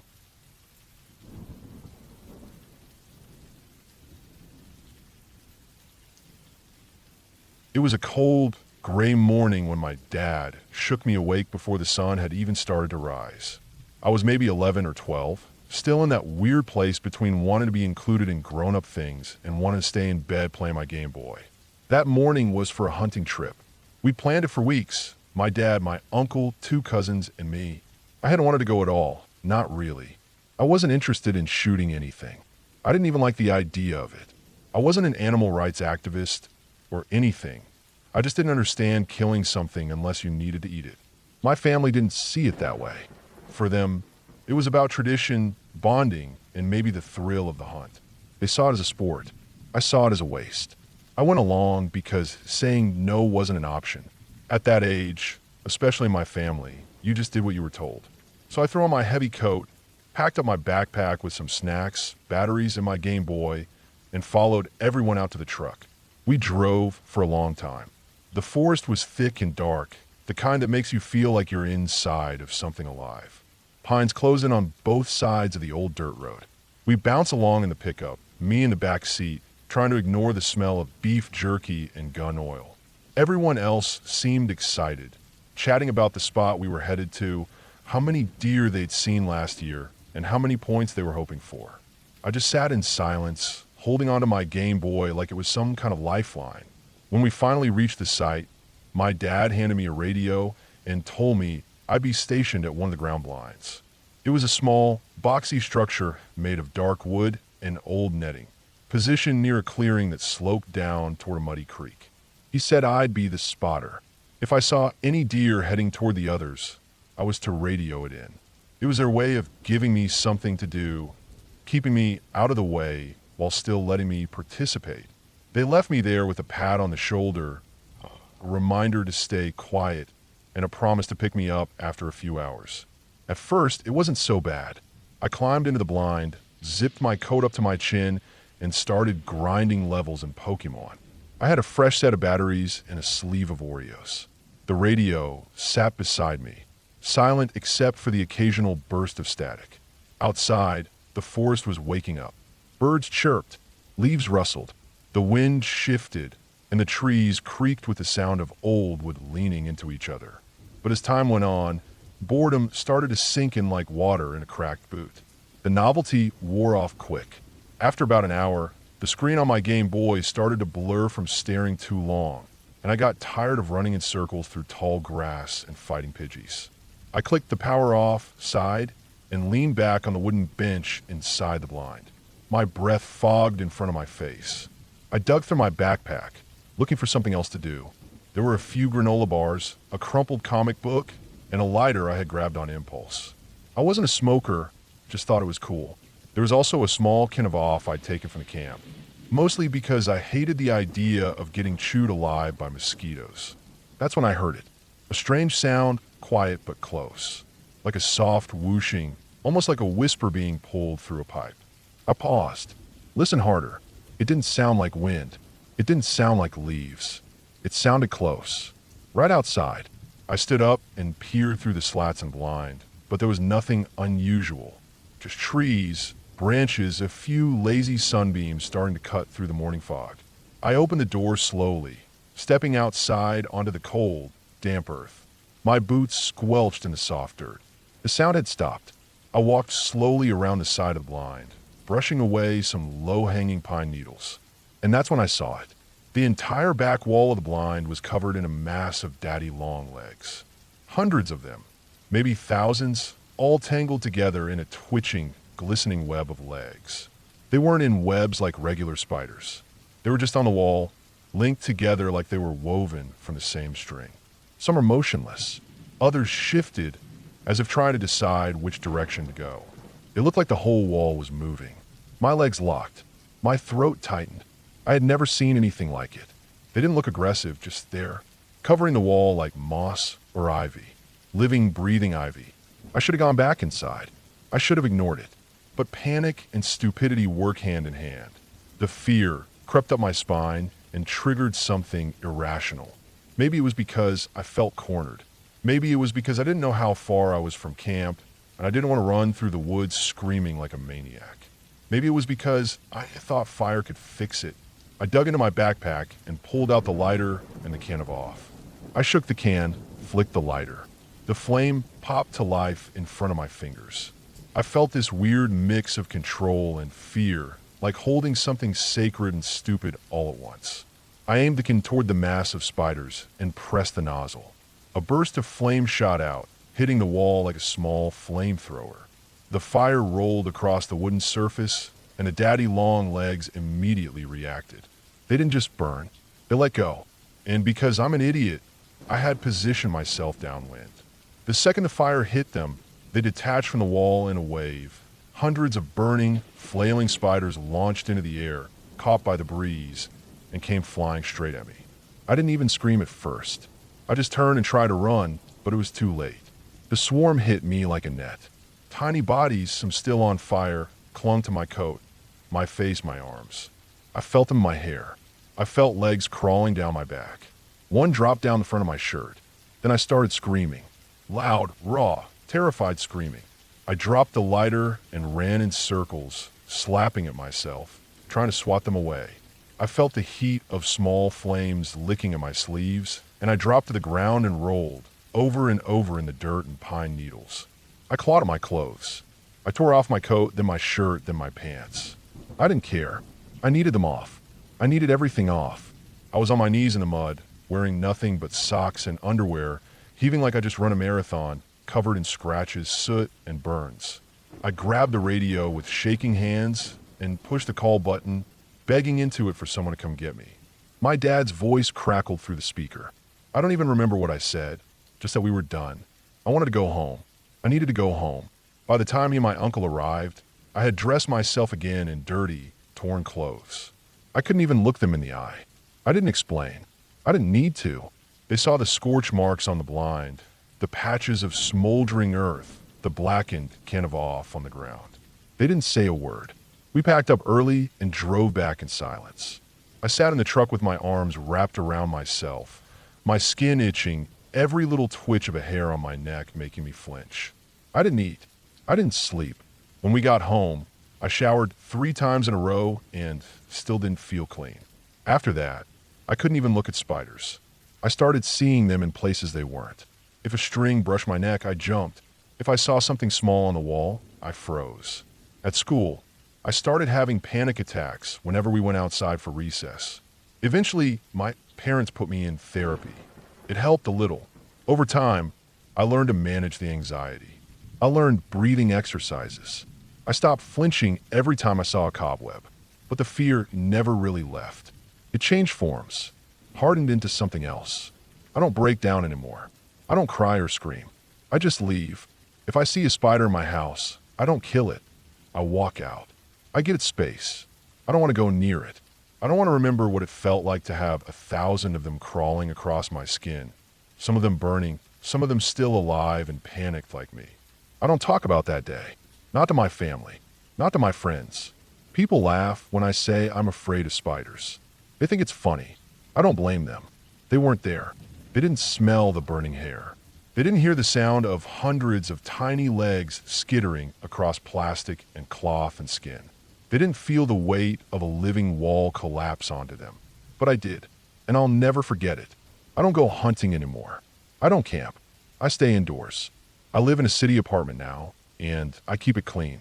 No plants, no clutter, no dark corners.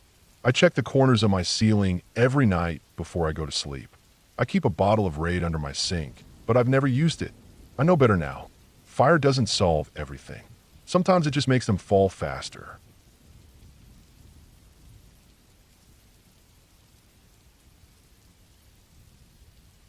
When I was in nursing school, many years ago, I had already seen more than my fair share of things that stuck with me. Things I wish I could forget. But nothing ever stuck quite like this one night. It wasn't bloody or violent. No one screamed or chased anyone through a hallway. It didn't come with flashing lights or things that go bump in the dark. It was quiet, sterile, controlled.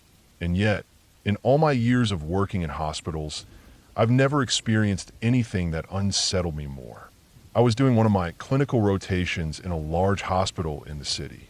It was one of the older buildings, clean, well-run, but it had that faint smell of bleach and time. The walls were pale blue, like they were trying too hard to be calming. You could hear everything. Every beeping four-pump, every pair of shoes squeaking across the tile, every whispered breath in the middle of the night. There was a patient on the floor, an elderly woman in her early 80s. I won't say her real name. Let's just call her Mrs. K. She had been admitted a few weeks earlier for complications related to congestive heart failure.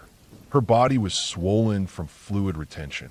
Her breathing was shallow and raspy, and her skin had that thin, almost translucent quality that made every vein and bruise stand out. Her eyes, when they were open, had that look people get when they've seen too much, tired but sharp. She still had her wits about her when I first met her. She was clear in her wishes. No resuscitation. No heroic measures. She was tired, she said. She had lived a long life.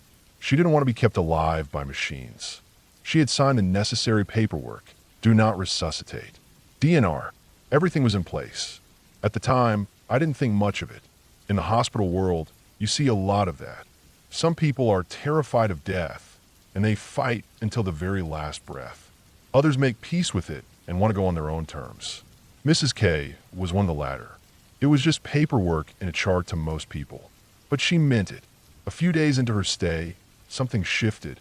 She began to decline, not just physically, but mentally. Her mental status started to change. She became confused, agitated at times. Some days, she didn't know where she was. Some days, she thought we were trying to hurt her. The doctor said it was probably due to a combination of low oxygen levels and infection. She had developed pneumonia on top of her heart failure. That combination is brutal in someone her age. Her mental state slipped further. She was no longer able to make medical decisions for herself. That's when her children came into the picture. There were 3 of them, 2 sons and a daughter.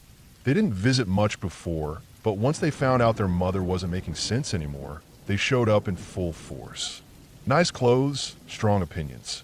I watched them whispering outside her room, huddling around the nurse's station, asking a lot of questions. Not bad people, but you could tell they were conflicted, nervous, unsure.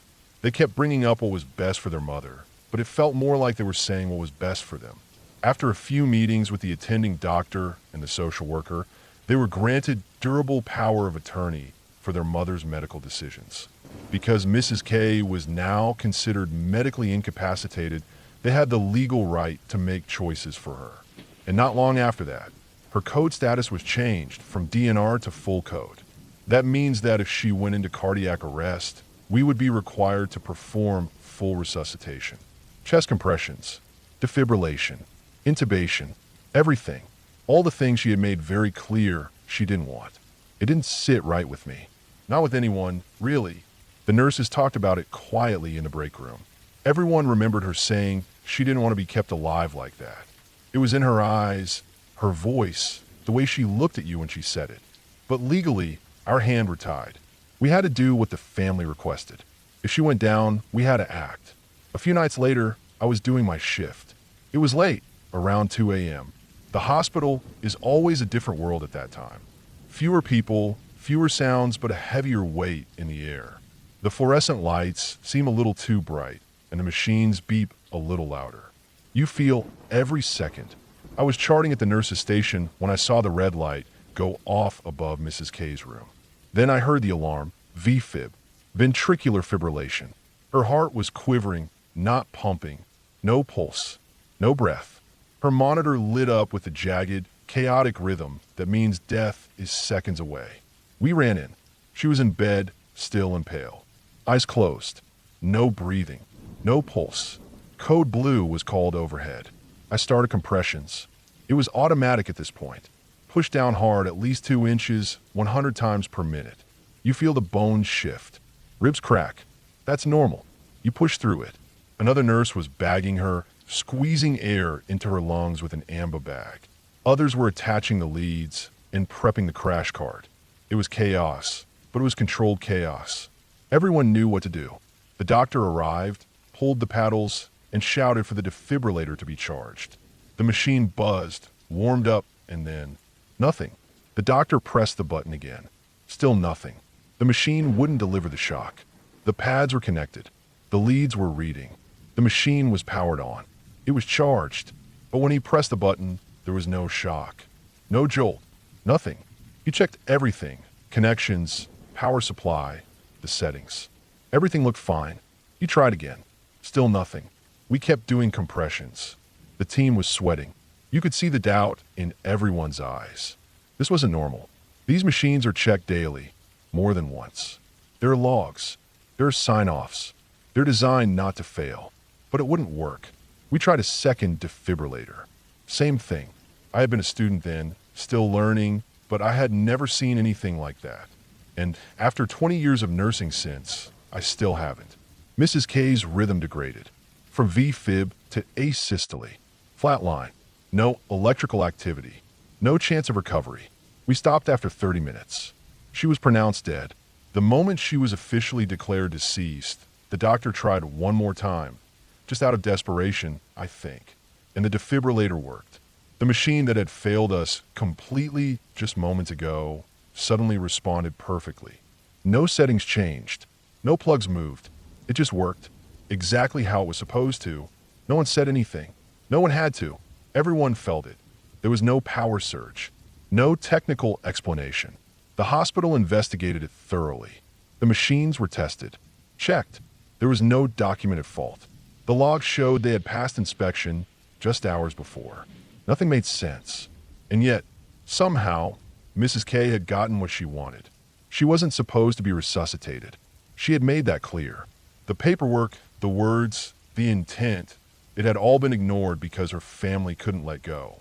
But in the end, when the moment came, it was as if something stepped in. Not something magical or ghostly, just unexplainable in a mechanical sense. I'm not someone who believes in fate or signs. I believe in science, in procedures, in what can be measured and tested. But that night, something happened that I still can't explain. Maybe it was just a coincidence. Maybe a 1 in a million equipment failure. Maybe static interference. Maybe we'll never know.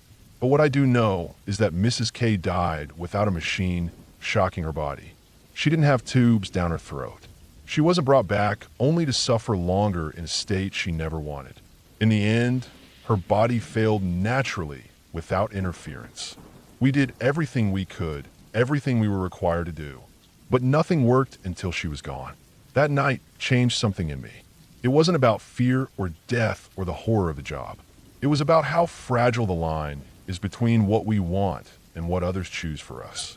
It was about how sometimes, no matter what we do, people find a way to leave on their own terms. I worked thousands of shifts since then. I've seen many people die, some peacefully, some violently, but I always remember Mrs. K. I remember the weight in that room. I remember the silence when the machine finally clicked and was too late to do anything. And I remember how cold her hand felt when I helped clean her up afterward. Her children were shocked. They had expected her to be brought back, stabilized, given more time. But she didn't come back. They never questioned it. Not out loud, at least. But I think they knew. That was the last night I ever saw anything like that happen. 20 years as a nurse, and it never happened before or since. But I carry it with me every time I see that box on a patient chart that says DNR. I remember her face, her quiet voice, and how hard she tried to make her wishes clear. And I always wonder if, when my time comes, I'll be that lucky.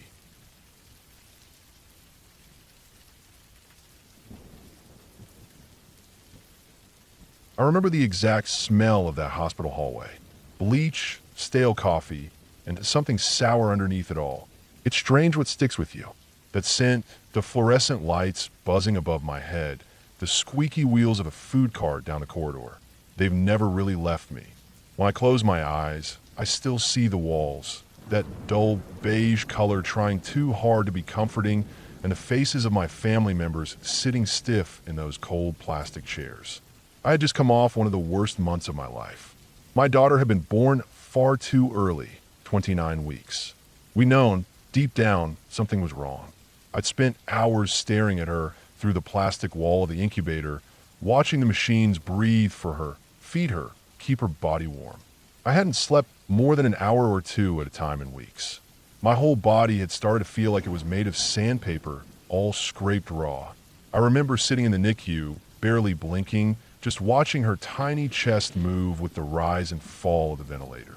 We found out she had trisomy 18.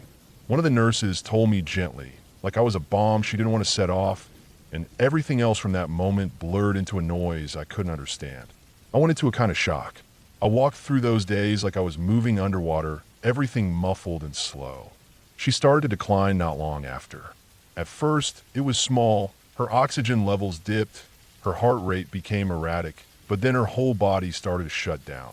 They told me she wouldn't survive the night. I held her skin against skin for the first and last time. She was so small, she barely filled the curve of my arm. I didn't cry at first. I just sat there, whispering things to her even though I knew she couldn't hear them, watching her eyelids flutter. I could feel her little heartbeat slowing against my chest. When she passed, it was quiet. No alarms. No flatline like in the movies. Just a stillness that dropped into me like a stone and never left. That was 3 weeks before my grandfather ended up in the hospital. He'd been sick for a while. Lung disease.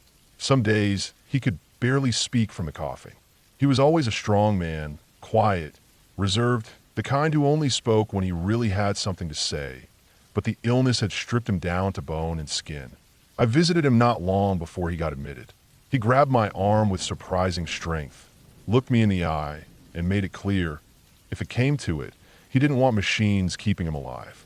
He didn't want to be hooked up to anything, to be fed through a tube, or have his chest broken open by CPR. He wanted peace. He wanted to die on his terms. I promised him I would make sure that happened. But when the time came, my family ignored all of it. I wasn't there when they made the decision. My grandmother, my mother, my aunt, and my uncle were all in the room. I was still recovering, still numb. I just buried my daughter and was trying to stand upright again. I got the call the next morning. He'd been intubated overnight after his lungs collapsed. They said he was stable now. I could feel my heartbeat in my ears.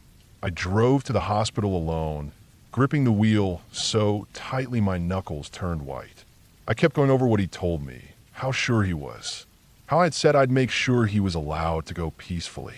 I walked into that hospital room and saw him lying there, eyes closed, machines breathing for him, tubes running in and out of his arms and chest and nose. He didn't even look like himself anymore. They lied about what had happened. They said the doctor never gave them a choice. They said it was a fast decision. I'd just been through this. I knew how these conversations went. I knew how hospitals worked. They had panicked. They hadn't been ready to let go. And in their panic, they ignored his wishes. They clung to him like a life raft. even as his body was shutting down. I sat in the corner of the room for hours, not speaking, just watching. Every breath he took came with a mechanical hiss and a long, slow release. His chest rose and fell in perfect rhythm, like he wasn't even there at all. I remember looking at the heart monitor, watching the line jump every time his heart beat, and wondering how long they would keep him like this. How long they would pretend he was still alive when everything that made him who he was had already left. I confronted my family later that night. I told them what I knew, what he had told me. I told them how selfish they were being, that they were keeping him in a shell of a body for their own comfort, not his. They looked at me like I was the cruel one, like I was cold or detached or still numb from my own loss. Maybe I was, but I knew I was right. For weeks it dragged on. He didn't wake up. He didn't speak. He didn't move. The doctors called it a vegetative state. Every few days, there'd be a minor crisis, an infection, a clot, a fever, and every time they'd throw more drugs, more machines, more desperate measures at him. I watched as he withered further, his hands turning yellow and paper thin, his muscles wasting away. His mouth was always open, lips cracked and dry, but he never spoke again. I visited as often as I could. Sometimes I'd sit by the window and stare at the parking lot below, wondering what I was supposed to be feeling. I wasn't crying anymore. I was just angry, furious even, the kind of quiet, bottomless anger that eats away at you from the inside out. 4 months to the day after my daughter's funeral, he died. His heart finally gave out. It was early morning when I got the call. I remember sitting on the edge of my bed, phone still in my hand, and not moving for almost an hour. My mind went straight to her, my daughter, and then to him. The symmetry of it hit me like a punch. For months. Exactly. I don't believe in signs, but it was hard to ignore the weight of that coincidence. The funeral was quiet, smaller than we expected. I think a lot of people had already said goodbye in their own way, back when he was still himself. What we buried was just what was left. After everything, I couldn't forgive my family. Not for what they did. They took something from him. His choice, his peace, his dignity. They clung to a body while the soul had already gone. They couldn't see it, or didn't want to.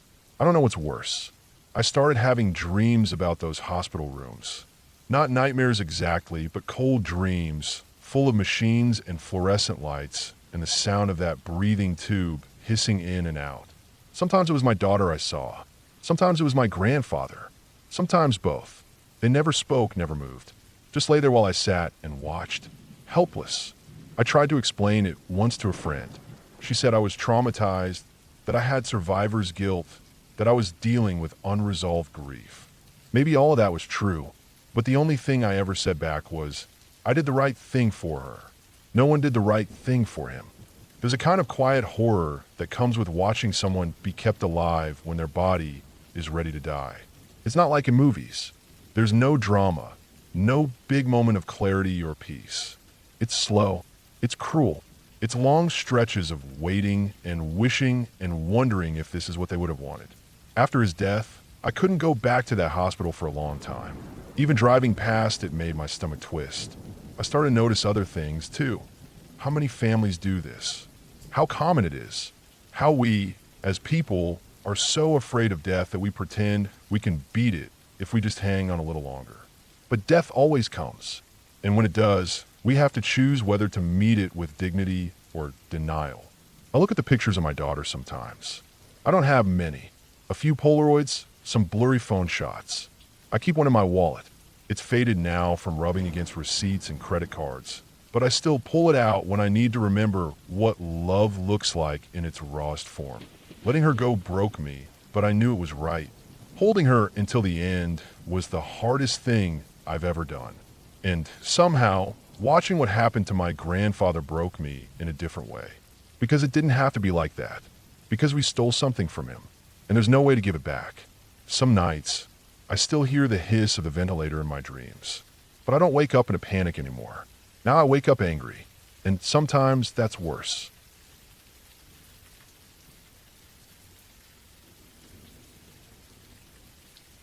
I was 16 years old when it happened, and I don't think I've ever felt the same about sleep since.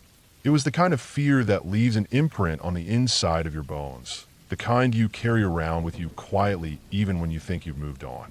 At the time, I lived with my parents and my grandmother in a modest split-level house tucked away in a quiet neighborhood. Our street wasn't anything special. No creepy legends, no unusual crime, no urban myths. It was the kind of place where people walked their dogs before sunset and waved at each other out of habit. I guess that's what made what happened even worse. Nothing prepares you when something that wrong shows up in a place that's supposed to feel right.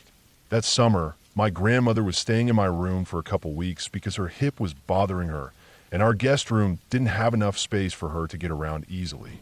I gave her my bed and took to sleeping on a blow-up mattress we laid out beside it. I didn't mind, honestly. I like my grandmother. She was quiet and always smelled like eucalyptus and chamomile, and I felt safer with her around. I remember thinking that those 2 weeks would be simple, just her and me, and the late night sounds of crickets outside the window. It was during those 2 weeks that strange things began to happen in my room. Little things at first. Things you could explain away if you really wanted to. One afternoon, my bedroom door slammed shut on its own. I chalked it up to a draft. Another night, I came home from a friend's house and found the door locked from the inside. That was harder to reason through, especially since I had no key to that door and nobody else had been home. But I let it go. I didn't want to seem paranoid. I had this habit back then of hanging my clothes over the top of my door after I washed them. I didn't like using the dryer because it made my shirt stiff and my jeans shrink. The door frame made a decent makeshift rack, and after a few hours they'd be dry enough to fold and put away. The only downside was that they'd sometimes sway a bit if there was a breeze from the window. I didn't think much of it. Then one night, I don't even remember what day of the week it was, but it had to be near the end of my grandmother's stay. I woke up in the middle of the night. It wasn't one of those gentle stirs from a dream. I woke up sharply, like something snapped me out of sleep.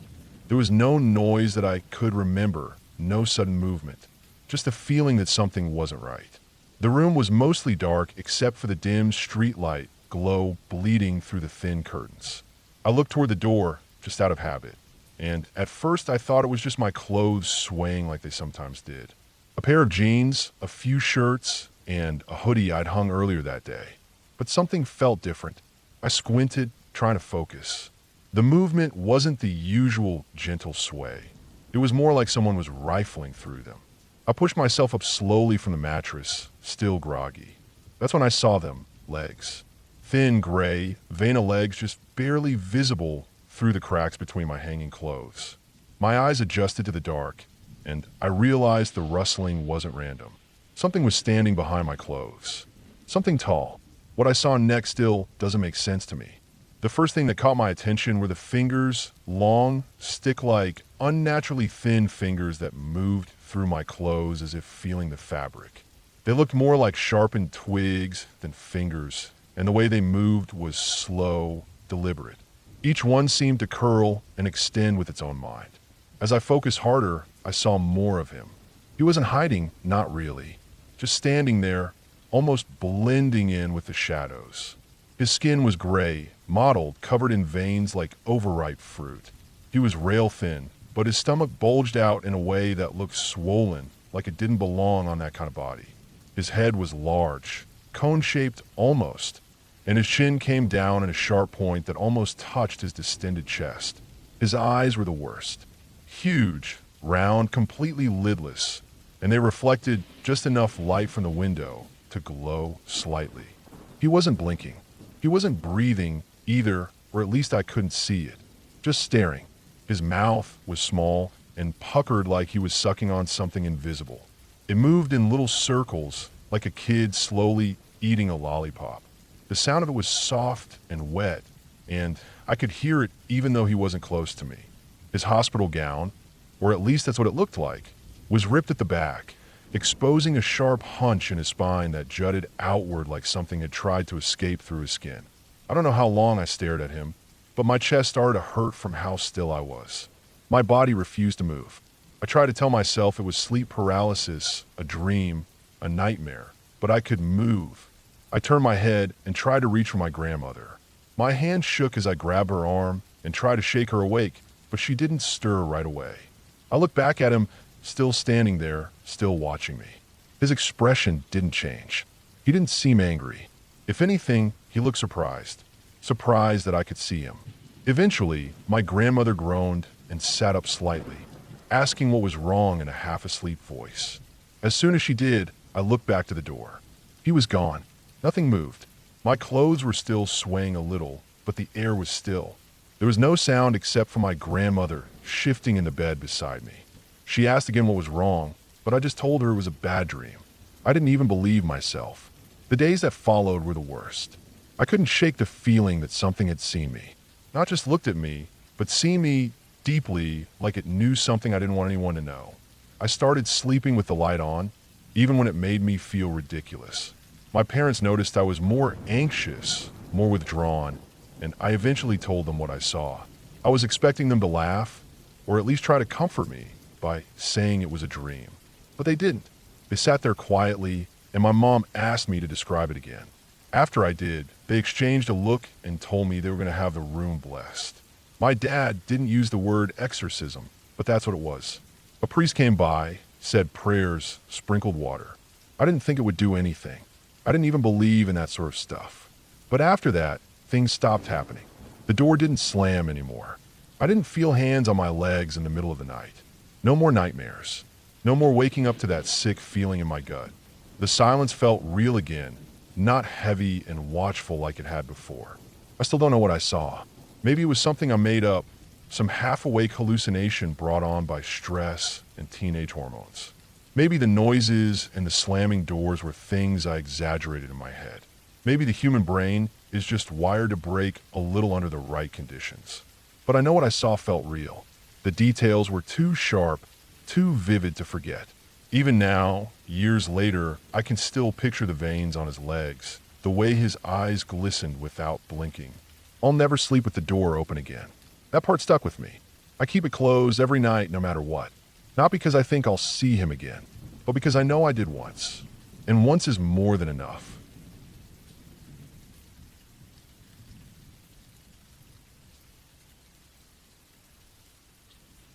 I don't usually talk about what happened that night. It's not because I'm afraid anyone would laugh or call me crazy. It's more that I don't know what it was exactly, and I still don't like the way it makes me feel when I think too much about it. It happened when I was 7 or 8 years old, maybe around second grade. We were living in a small house in a quiet neighborhood. One of those places where every lawn looked the same and you could walk a full block without seeing anyone outside. My parents were the kind of people who kept to themselves, worked hard, didn't talk much. My room was down the hall from theirs, right across from the bathroom.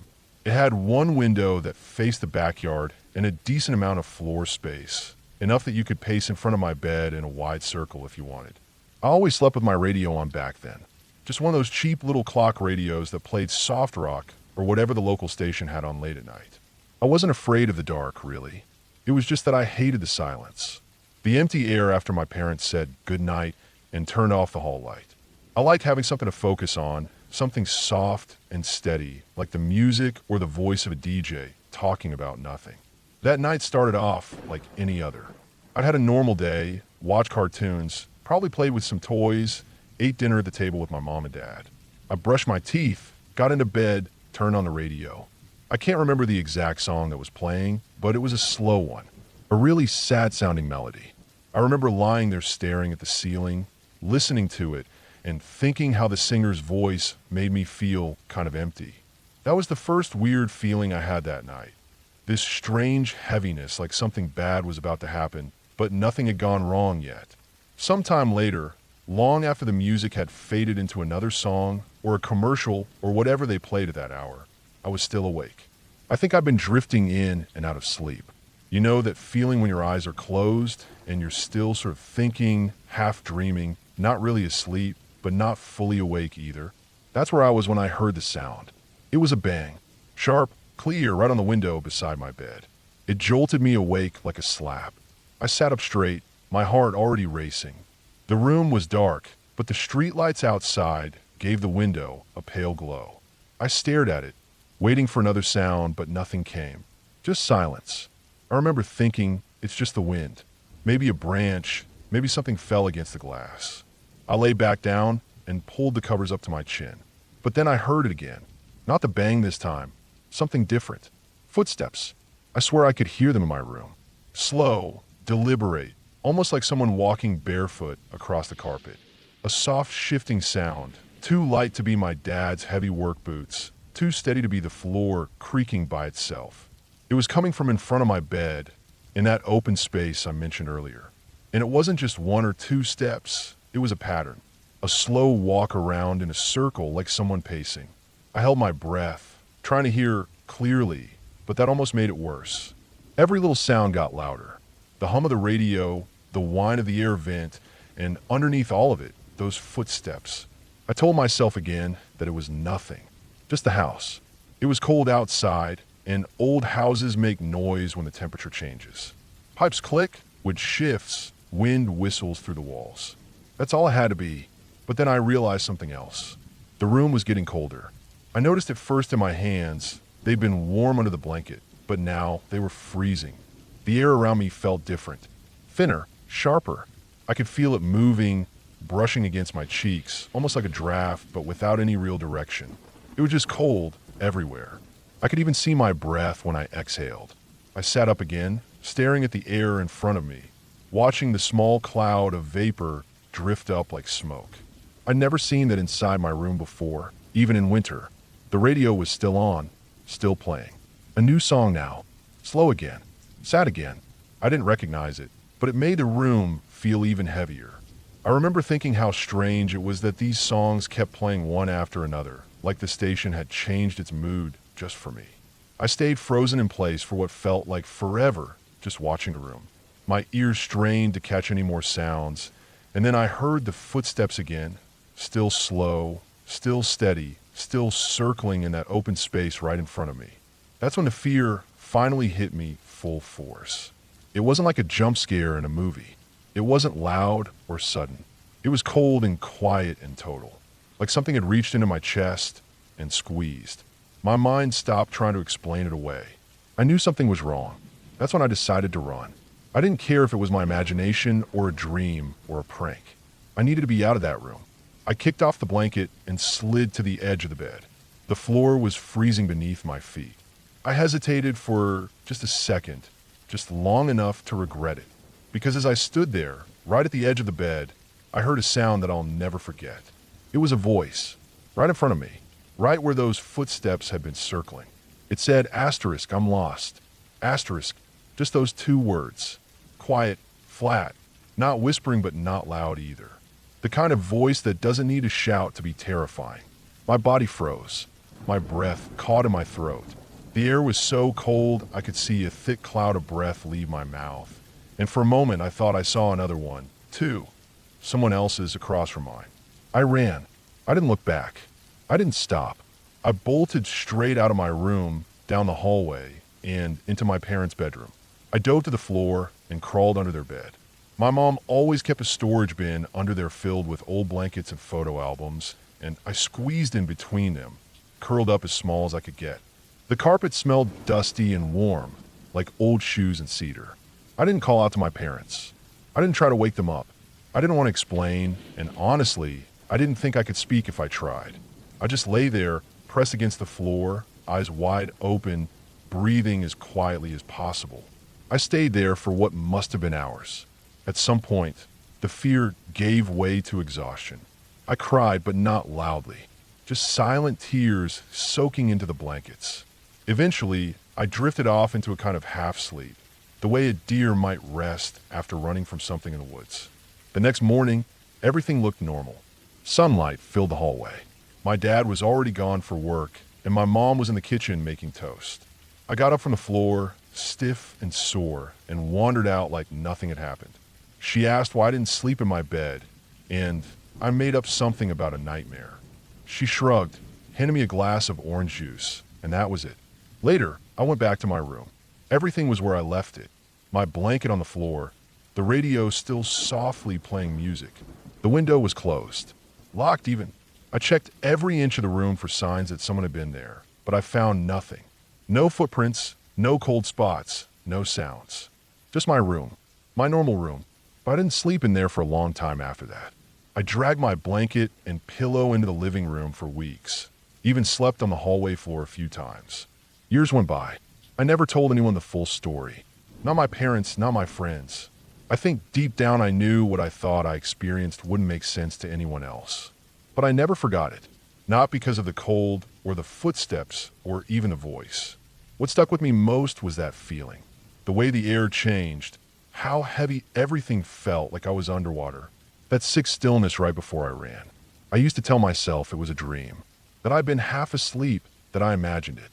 I clung to that explanation until one day, maybe 10 years later, when I was home from college during winter break. I was driving my little sister to school. She was maybe 7 at the time. I don't know what made her bring it up.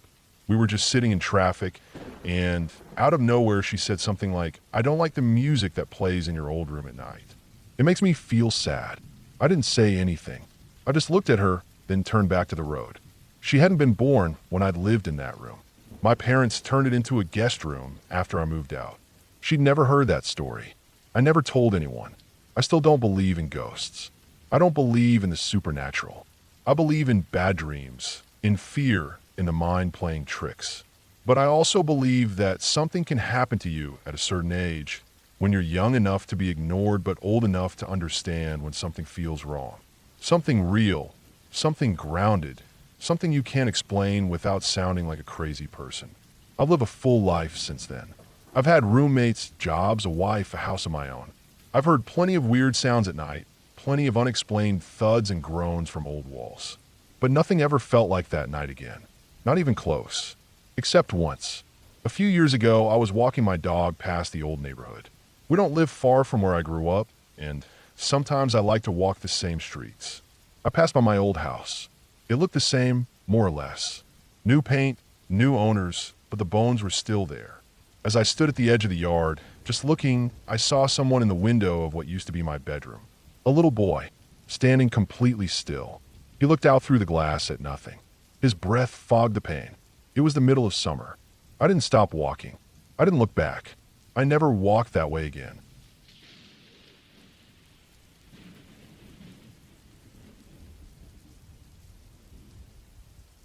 When I was about 13, our dog had a habit of getting out of the yard. We lived in a neighborhood that wasn't perfect, but it wasn't bad either. It was the kind of place where most people kept to themselves, and kids could ride their bikes in the street without anyone thinking too much of it. There were plenty of dogs in the neighborhood, and plenty of careless people too. More than once, someone in my family left the back gate open. Not on purpose, just not checking it closed all the way, and she'd slip out without anyone noticing for a while. She was smart like that. Our backyard was fully fenced in, but it didn't take much for her to sneak past if someone left the latch unhooked or didn't close the gate until it clicked. Her name was Midge. She was a little white mutt, small and scrappy, with wiry fur and that look in her eye that made her seem smarter than she let on. She wasn't one to bark without reason. She was a sniffer. She'd get her nose to the ground and follow scents for as long as her legs would take her. It was like her brain switched off and her nose took over. But she never went far. The alleys behind the houses were her favorite.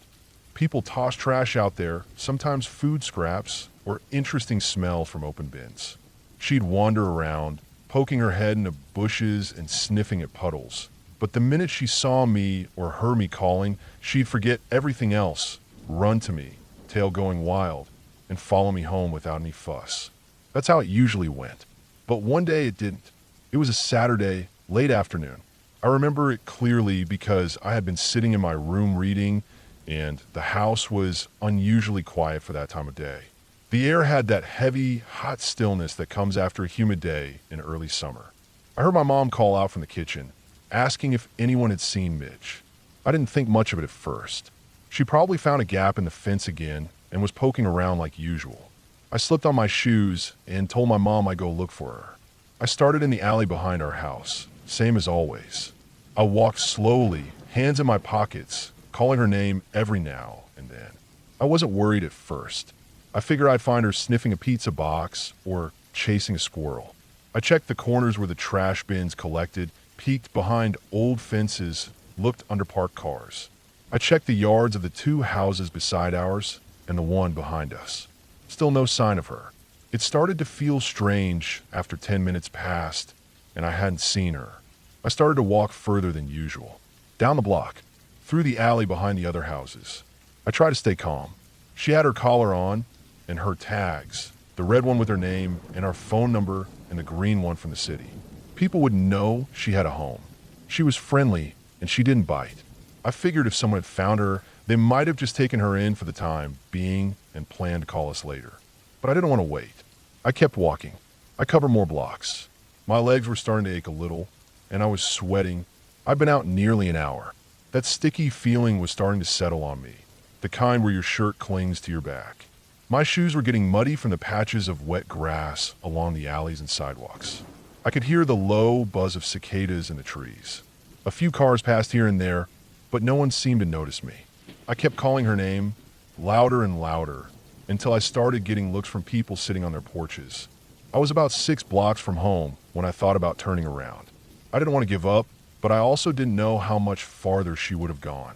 That was well beyond her usual range. I'd never known her to go more than a couple blocks from the house before. I started to feel heavy in the chest, like something was wrong. Not panic, exactly, but a dread that kept building with every step. Just as I was about to head back, I saw a flicker of movement behind a tall wooden fence. It was an old, stained fence, the kind that surrounded rental townhomes.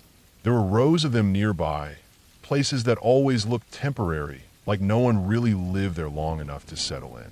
The fence was too tall to see over without climbing, but there was a narrow space between 2 panels where the wood had warped.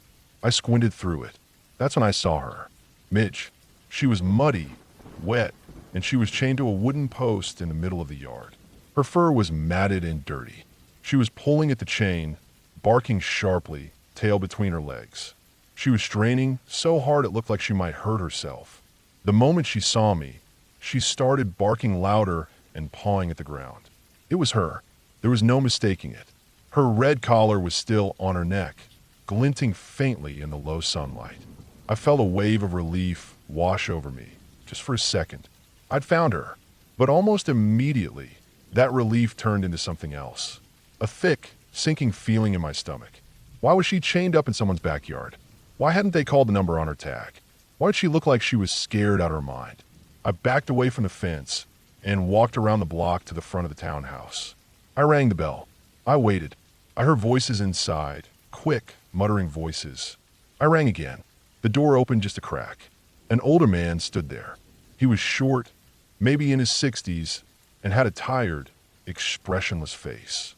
He looked at me through the crack in the door like he wasn't sure if I was real. He didn't say anything at first, just looked.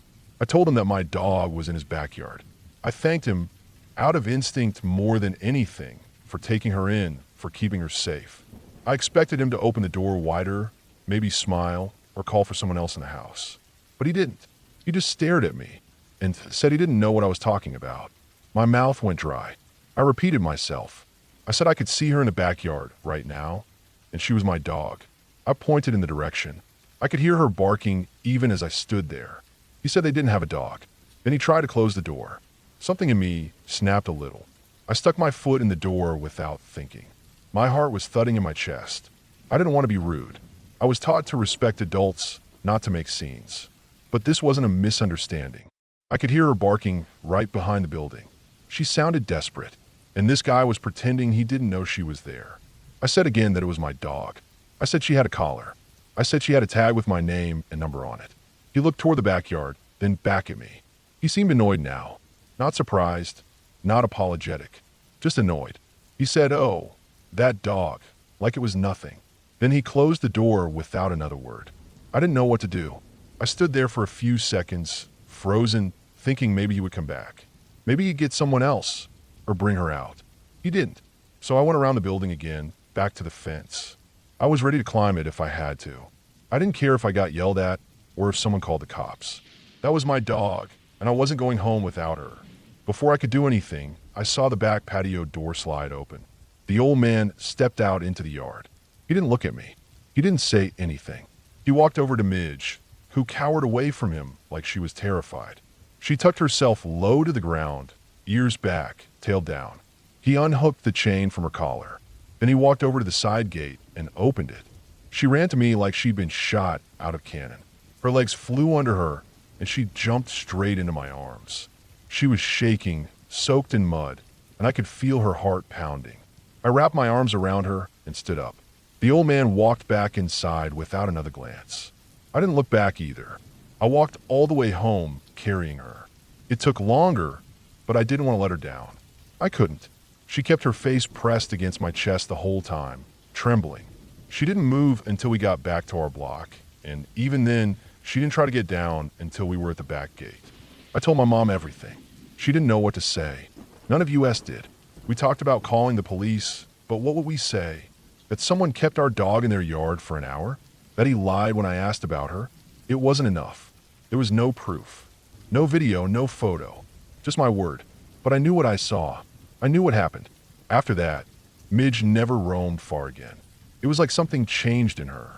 If she ever got out, which only happened once or twice after that, when someone forgot to lock the gate, we'd find her just outside it, waiting. She wouldn't wander, wouldn't sniff around. She'd just sit there, looking at the house, ears perked, like she was afraid to go too far. I never forgot that man's face. I never walked past those townhomes again, not even years later when I was old enough to drive and didn't need to walk anywhere. I never told anyone else about it besides my family. It didn't feel like the kind of story people would believe. But it happened, and I still don't know what would have happened if I hadn't found her that day. I still don't know why he had her, why he lied, why he looked so disappointed when I came knocking.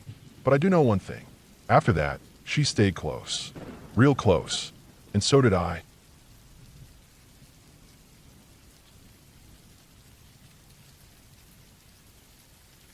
When I was about 13 or 14, I lived on a pine straw farm in rural North Carolina. It wasn't the kind of farm with fields of corn or rows of beans, or a red barn with hay bales and cows. Ours was just trees, pine trees, perfectly lined long-leaf pines that stretched out for what felt like forever in every direction. The land covered over 500 acres, and our house sat dead center in the middle of it all, surrounded by row after row of pine trees, almost unnaturally straight. The trees weren't for timber, but for the straw, pine needles. People used them for landscaping, and we'd rake and bale the straw every year to sell. That was the business. That was our life. The house itself was strange. A weird, custom build from the 1930s, supposedly designed by some dentist with money and time. It didn't look like anything around it. Part cabin, part modernist experiment. The living room had this giant window that ran almost the full length of the room, about 50 feet wide and 5 or 6 feet high. It faced the trees. The whole wall pretty much was glass, and because the house was built on a slight hill, the window sat maybe 6 feet above the ground. From the inside, you could sit on the couch and look straight out across a mile of pines like a giant green corridor that swallowed up everything. In the summer, that room got unbearably hot. In the winter, it was unsettling. Snow barely ever came to us, but when it did, it was just a light dusting, enough to coat the ground and reflect the moonlight, and that was when the window turned into something else. It stopped being a nice view and started feeling like a screen, like something you were supposed to watch. I hated that room at night, especially in winter. It made the whole house feel vulnerable, like we were being looked at without ever knowing it. One weekend in January, my cousin came to stay with us. He was a year younger than me. We did what kids do when you live out in the country and have nothing better to do. We made forts out of couch cushions, threw random junk in the fireplace to watch it spark or pop, tried to one-up each other with stupid dares. That night, we stayed up late. The fire had burned low, and the room was filled with the orange glow of embers and the occasional snap of a log settling.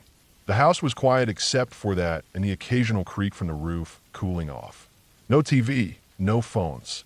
We set up our little cushion kingdom right in front of the big window, pulled every blanket we could find around us, and lay down to sleep. I was half dozing when I heard the dogs start barking. We had a few of them, but mostly meant to keep coyotes off the property or alert us if someone came up the drive. But the sound was distant, really distant. Our property stretched out almost a mile in each direction, and it sounded like the dogs were barking way out past the barn, somewhere deep in the woods. I figured they'd caught scent of a raccoon or a deer or something. That happened all the time. Still, there was something strange about the sound that night. It didn't fade or settle the way it usually did. The barking kept going, and instead of chasing something, it sounded like they were circling something. Not panicked, but serious. Focused. I rolled onto my side and noticed my cousin was still sitting up, staring out the window. He hadn't moved for a while. I asked him what he was looking at, but he didn't answer. He didn't even blink. He just kept staring out into the trees like he was waiting for something. So I sat up too, rubbed my eyes, and looked out with him. The moon was bright that night, cold and sharp. You could see pretty far because the snow on the ground bounced the light back up into the trees. Everything had this weird blue-gray glow to it. You could see the tree trunks, the spacing between them, and even some of the low brush beneath. But nothing moved. I asked again what he was looking at, and he just motioned with his hand to slow point out toward the woods like something had been there. I scanned the trees, trying to figure out what he meant. Nothing. Then, just as I was about to give up, something moved. About 100 yards out, between two trees, something dark slid through the gap. A shadow. A person. Just a few steps from one tree to the next, then gone. No sound. No stumbling or breaking of sticks. Just a clean, fast walk. Like they knew exactly where they were going. It didn't make sense. We didn't have neighbors. The land surrounding ours was owned by federal paper, and they didn't let anyone mess around out there. You didn't just happen to be in those woods unless you were working or hunting illegally. I told myself maybe it was a hiker or someone who got lost, but the longer I watched, the less that made sense. We kept staring, waiting to see if it would happen again. And it did. Maybe 10 minutes later, another figure, same direction, but further to the right. Closer this time. Just a few strides, and then vanished behind another tree. The thing that started to unsettle me wasn't that there was someone out there. It was that it didn't feel like they were wandering. It felt organized, like they had a plan. They moved with purpose. Always the same. Walk a few paces, disappear behind a tree, then reappear somewhere else. Never the same exact spot, but always a little closer to the house. Not directly, not on a line, but edging in slowly. Like they were mapping out how to get to us. We should have gone to get my dad, but we were afraid. Not the kind of fear that makes you scream or cry, but the kind that makes you feel heavy, frozen. We knew how my dad was. If we told him someone was outside, he'd grab his rifle and step onto the porch, yelling into the woods like a man who owned every tree in sight. That didn't seem smart. Not that night. It felt like if we acknowledged it out loud, something bad would happen. So we stayed there, watching. It went on like that for half an hour. Two figures. Always two. Never at the same time, but switching off like they were taking turns. Every time we saw one, it was closer. Not by a lot, just a little bit. Maybe 50 feet between sightings. It was so slow you might not have noticed if you weren't watching the whole time. Then one of them stopped disappearing. He stepped out from behind a tree and stood still, maybe 30 yards from the house. That close, you could see the shape of a man. No coat, no flashlight, no gear. Just a silhouette, dark against the snow.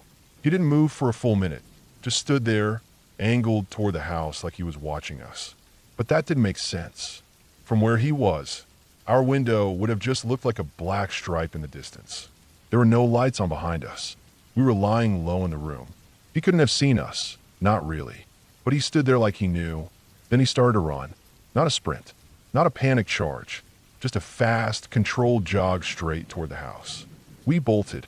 I don't remember getting off the floor. I just remember running down the hallway, banging on my parents' door until my dad opened it with that half-awake face he always had when we woke him up for something dumb. But we were yelling, trying to explain what we'd seen, and when he finally came with us back to the living room, there was nothing out there. The woods were still. The snow looked untouched, and that man was gone. We locked every door in the house. We ran from room to room, pulling curtains closed, checking windows. Every time I reached a new door, I had this picture in my head of someone waiting on the other side, their hand already reaching for the knob. But there was never anything there. Still, we locked everything, double-checked, moved furniture in front of some of the doors, even though it wouldn't have made a difference. The house felt like a target, like it had already been chosen. Dad stayed in the living room with us that night, sitting in his recliner with his rifle across his lap. He watched the window while we curled up under our blankets, wide-eyed and waiting for morning. Nothing happened. The sun came up, and everything looked normal. But it wasn't. We went outside. The snow hadn't melted yet, so you could see where the dogs had been running, tracks zigzagging through the trees, circling certain spots. Then we saw the footprints, human footprints, deep and clear in the snow. They didn't follow a trail. They darted between trees, back and forth, a winding path that made no real sense unless you'd been watching it happen the night before. We followed them as far as we could. Some led off toward the tree line, but some stopped just beneath the window, right under where we'd been sleeping. Standing prints. He had stood there for a long time, just standing beneath us. That meant he'd made it to the house. That meant we hadn't seen everything. We never figured out who it was. No missing persons reports. No hunters caught trespassing. Nothing. My dad didn't call the police. He never would. He just spent the next few nights walking the perimeter of the house every hour or so, holding his rifle. I didn't sleep much after that. For weeks, I couldn't walk past that window without checking the woods. And every time it snowed, I watched for footprints. We never saw them again, but they saw us.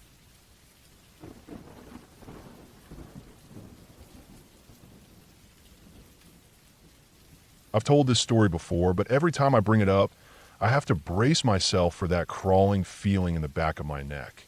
The way the air changes just for a second like something's listening. Something patient. But this feels like the right place to say it all again, to finally get it out exactly the way it happened. Every detail I can remember. I was 13 when this happened. It was the first night of my period, and I was already uncomfortable. Not just from the pain, the cramps, or the bleeding, but the whole thing made me feel like I was changing in a way I didn't understand. I had a heat pack on my stomach and an old towel underneath me in case I leaked, which I was paranoid about. My body was aching, and I kept twisting under the covers, trying to find a position that didn't hurt. I'm a side sleeper, always have been. Even now, I feel exposed any other way. But for some reason that night, I fell asleep on my back. That never happens. It felt strange, almost like I wasn't in control of my own body. Like gravity wasn't pulling on me the right way. It was subtle at first, just that sense of something being off. You know how it feels when you wake up in someone else's bed and everything's familiar, but not quite right? It was like that. I was dreaming, and the dream felt real in that way dreams sometimes do. In it, I was sitting on a wooden chair. It was the kind we had in the dining room, stiff and straight-backed, the kind I'd never sit in to relax. But I was just sitting there, nothing going on. I tilted the chair back on its rear legs, something I'd always been told not to do as a kid, but I did it anyway. And then the chair kept leaning. Too far, past the point of balance. It felt like the ground had disappeared behind me, and I wasn't falling. I was sinking, drifting down into some kind of bottomless space. The falling wasn't fast. It was slow, like I was being pulled away gently but permanently. There was no floor to land on, no end to the fall. Just blackness, like I'd broken through the thin layer of the world and slipped into the space between things. I felt this thick pressure around me, almost like being underwater, and there was this horrible moment where I realized I wasn't dreaming anymore. I jolted awake so fast I think my heart actually skipped a beat. My chest ached from it, but I couldn't scream or gasp or even breathe properly because there was something in my face. It took my brain a second to catch up with what my eyes were seeing. There was a figure leaning over me, hovering right above me, inches from my face. I froze completely, not because I chose to, but because I couldn't move. I mean, nothing would respond. Not my arms, not my legs, not even my lips. I was pinned. The face. I will never forget that face. It was completely white, not painted white, just white like smooth chalk or porcelain with an odd shine to it. Flat. Paper flat. The skin, if you could call it that, had no real features. No cheeks, no chin definition, no wrinkles or folds. Just a smooth oval. It had two huge, glossy black eyes, shiny like they were wet glass. There were tiny holes where the nose should have been, just two dark ovals and a mouth that barely registered at first. The lips were pencil thin, trembling with this strange, bitter tension. It was the expression that got me. Not rage, not malice, something worse. It looked like hate, pure hate, and it felt like it hated me. Not like a person hates another person, but like something hates the existence of you. Its eyebrows were drawn high up, unnaturally high, stretched like they were frozen in permanent disbelief or fury. The whole face looked like a mask, but I don't think it was a mask. It didn't move, not really, but the intensity of it shifted with every breath I struggled to take. It was like a scream held behind glass, and I could feel its hate. That's the thing. I felt it like heat on my skin, like a fire just underneath me, seeping into my chest and making my stomach twist up like I'd been poisoned. It wasn't just a look, it was a feeling that burned into my bones. I don't know how long it hovered over me, but time completely broke down. It might have been 10 seconds. It might have been 10 minutes. It felt like forever. I tried to move. My brain was screaming. Scream. Get up. Hit it. Do something, but I couldn't. I was locked in. I couldn't even blink. It was like my body was a separate thing, and I was stuck inside of it, trapped and useless. It was the most helpless I have ever felt in my life.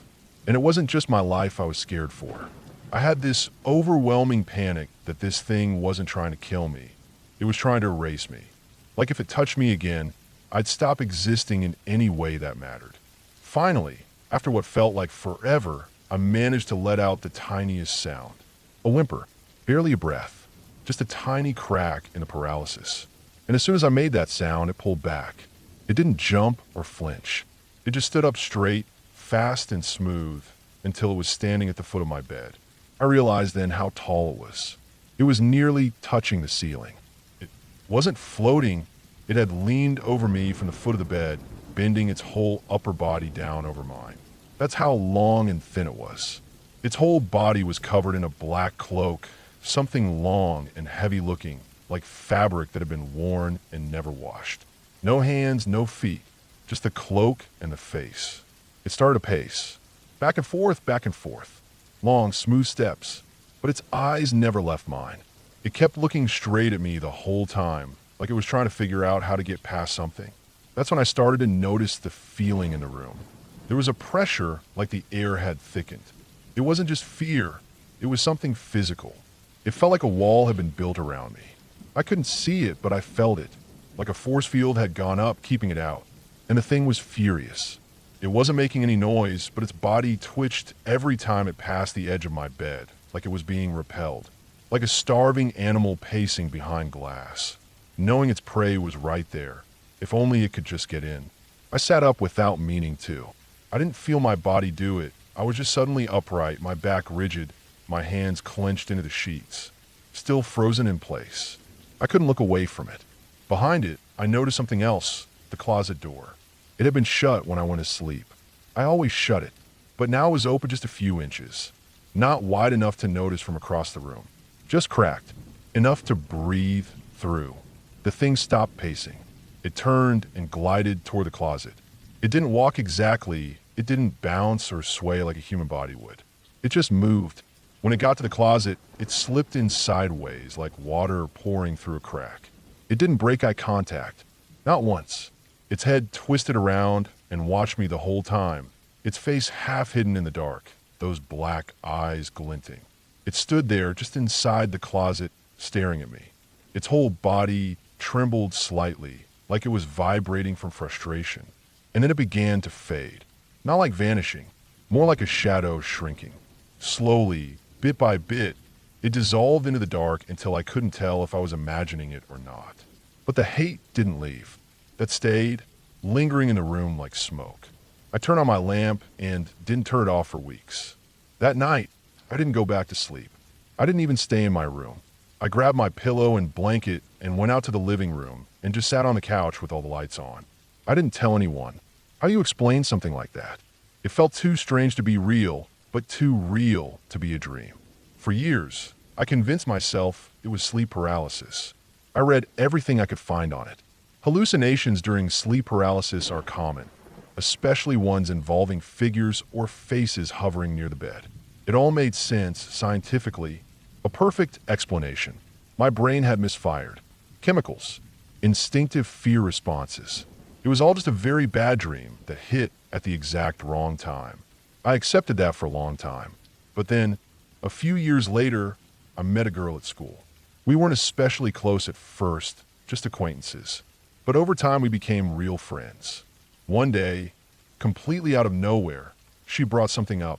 She said something had happened to her when she was younger, something that still made her afraid to sleep in the dark. She said she was up late one night, alone, door open. The lights were off, but the TV was still glowing. She saw something move by the kitchen. She looked, thinking maybe it was her mom or her brother, but it wasn't. There was a figure standing in the dark. Tall, still, watching.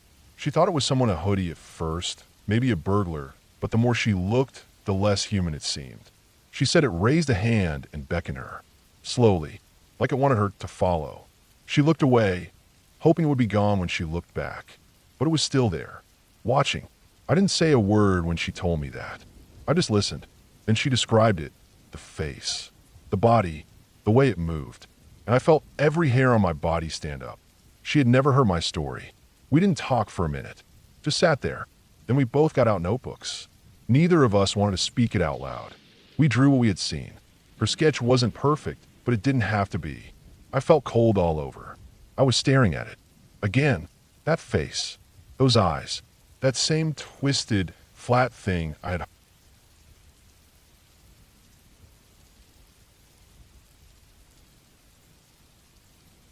I didn't know anything about the house until years after it happened. It wasn't one of those things my family talked about. I had heard small pieces of the story in fragments growing up, whispers from my uncle when he'd had a few drinks, or hints my father would make when he thought I wasn't listening. But it wasn't until I was almost 30 and working for the company myself that I found out everything. My grandfather started the company in the early 70s.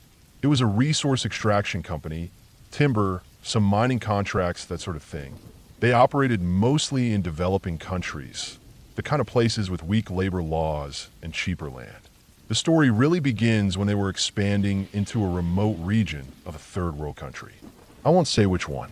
It doesn't matter, and to be honest, I'd rather not get into any legal trouble, even this many years later. The expansion was supposed to be a big step. The area was largely undeveloped, thick jungle, poor roads, and very few foreigners. My grandfather sent one of his trusted managers to set up a small local office. The plan was simple: convert an existing building to serve as the main office on the ground floor and housing for the manager and his family upstairs. My grandfather had found a house that was dirt cheap, suspiciously cheap, even for the region. The manager would oversee construction crews, handle permits, and coordinate shipments. Local villagers warned them not to buy the house. They said it was cursed or haunted. Everyone who had ever lived there had died violently. Some said it was spirits, others said it was the land itself. My grandfather didn't believe in any of that. He thought it was all superstitious nonsense and took the low price as an opportunity. He bought the place for next to nothing and didn't think about it again. The man he sent was named Edward, a mid-level logistics guy who had been with the company for a few years. He wasn't anyone special, just a quiet guy who did his job. He brought his wife and 3 kids, 2 boys and a girl, all under the age of 10. They arrived without fanfare, got the keys, and moved in. For the first few weeks, everything seemed fine. They sent a few updates by fax and satellite phone. Edward reported that the roads were in worse shape than expected, and a few locals were demanding more money for labor, but it was nothing serious. Then the updates stopped. At first, no one thought much of it. Communication was spotty in that part of the world. Storms knocked out phone lines all the time. Generators failed. It was normal. A couple of weeks went by, and still nothing. My grandfather assumed they were just having trouble getting the phone system working. A month passed, and he started to get uneasy. Eventually, he contacted a local police station in the nearest town and asked them to check in. They didn't respond right away. When they finally did, it was a short call, one that was relayed back to the main office in a way that felt deliberately vague. But the tone was clear. Something terrible had happened. My grandfather arranged for someone else in the region to drive out and see what was going on. That man, an employee named Hari, came back looking pale and didn't say much for a long time. Here's what I pieced together over the years, through documents, whispered stories, and eventually the incident file my grandfather tried to bury. The police had found Edward, his wife, and all 3 children dead. Not just dead, hacked apart. They had all been killed with a machete. Not a firearm, not poison, not even strangled or suffocated. A machete. The wife and children were found on the large bed upstairs, the kind with heavy wooden posts and a high frame. It was an old colonial-style bed, massive and solid. All three kids had been decapitated. The wife had multiple deep cuts across her face, chest, and neck. It looked like she tried to fight back. Edward's body was found beside the bed, slumped against the wall, his chest cut open in multiple places, blood soaked into the floor and walls. His head was still attached, barely. The details I saw in the report were hard to read. Blood was found on every surface of the room. The bedposts, the walls, the floor, even the ceiling. One of the local police officers claimed the blood had sprayed upward, and some people started saying it was because the bodies were thrown around by spirits. But if you've ever seen the aftermath of a high adrenaline bloodletting, especially involving arteries, you'll know how fast and far blood can go under pressure. I explained that to a few people, but it was like talking to a wall. There was something else. The door had been barricaded. That was what unsettled the police more than anything else. The massive wooden bed had been dragged in front of the door. And it wasn't just a light move, it was wedged in tightly, so much so that the officers had to break a window to get inside. Keep in mind, this wasn't a small metal bed frame. This was a piece of furniture so heavy that it would normally take 2 strong men to shift. And yet Edward had apparently moved it alone, with his wife and 3 children already lying on it. There were no signs of struggle outside the bedroom. No forced entry. No indication that anyone else had been in the house. Just the 5 bodies hacked apart, blood everywhere, and the door sealed from the inside. The official story, after a few bribes and some bureaucratic shuffling, was that the deaths were natural. Which is absurd, of course, but in that part of the world, things like that could be arranged if you knew the right people. My grandfather made sure there was no press, no photographs, and no record of the incident in any international system. Everyone who had been involved, police, morticians, the cleanup crew, signed non-disclosure agreements and were paid quietly. The house was cleaned, the bodies buried, and the machete was never officially recovered. Some said it was buried with Edward. Others said it was taken away and burned. I don't know the truth. Afterward, my grandfather tried to get someone else to set up the office. He downplayed the incident, told people that the previous manager had died in a car accident or from an illness. But word spreads fast in small communities, even when the details are murky. People knew something was wrong. No one wanted to live in that house. He tried to get one of the younger staff to go, offering a big bonus and a fancy title. The guy accepted, then quit 2 days later when he found out where he was being sent. Eventually, the project was scrapped entirely. The office was never built. The property sat empty for years. Locals wouldn't go near it. Contractors refused to step inside. The jungle started reclaiming the house. Roof tiles fell in. Vines crept over the windows. It disappeared, swallowed by the land again. I only saw the house once. Years later, I visited the region on a separate project. Out of curiosity, I asked around about it. Most people avoided the topic. One old man pointed me in the direction of where it had stood. I rented a bike and rode out there alone. It took me the better part of a day to find it. The house was mostly intact, though rotting. The porch had collapsed. The door was hanging open. I stepped inside. The air was thick with mold and the smell of damp wood. Everything had a green tint from moss. The upstairs floor groaned under my weight. I found the bedroom easily. The walls were stripped bare, but I could still see faint stains on the wood. I don't know if it was blood or just water damage, but I felt something sink in my stomach. I didn't stay long. What stuck with me most wasn't the house or the story. It was the sheer silence of it. No animals, no wind. Just the creaking of old boards and my own breath. It was the kind of silence that doesn't feel natural. I didn't believe in curses. I still don't. I think Edward snapped. Living in isolation, with few resources, under pressure, surrounded by an unfamiliar culture, that kind of environment breaks people.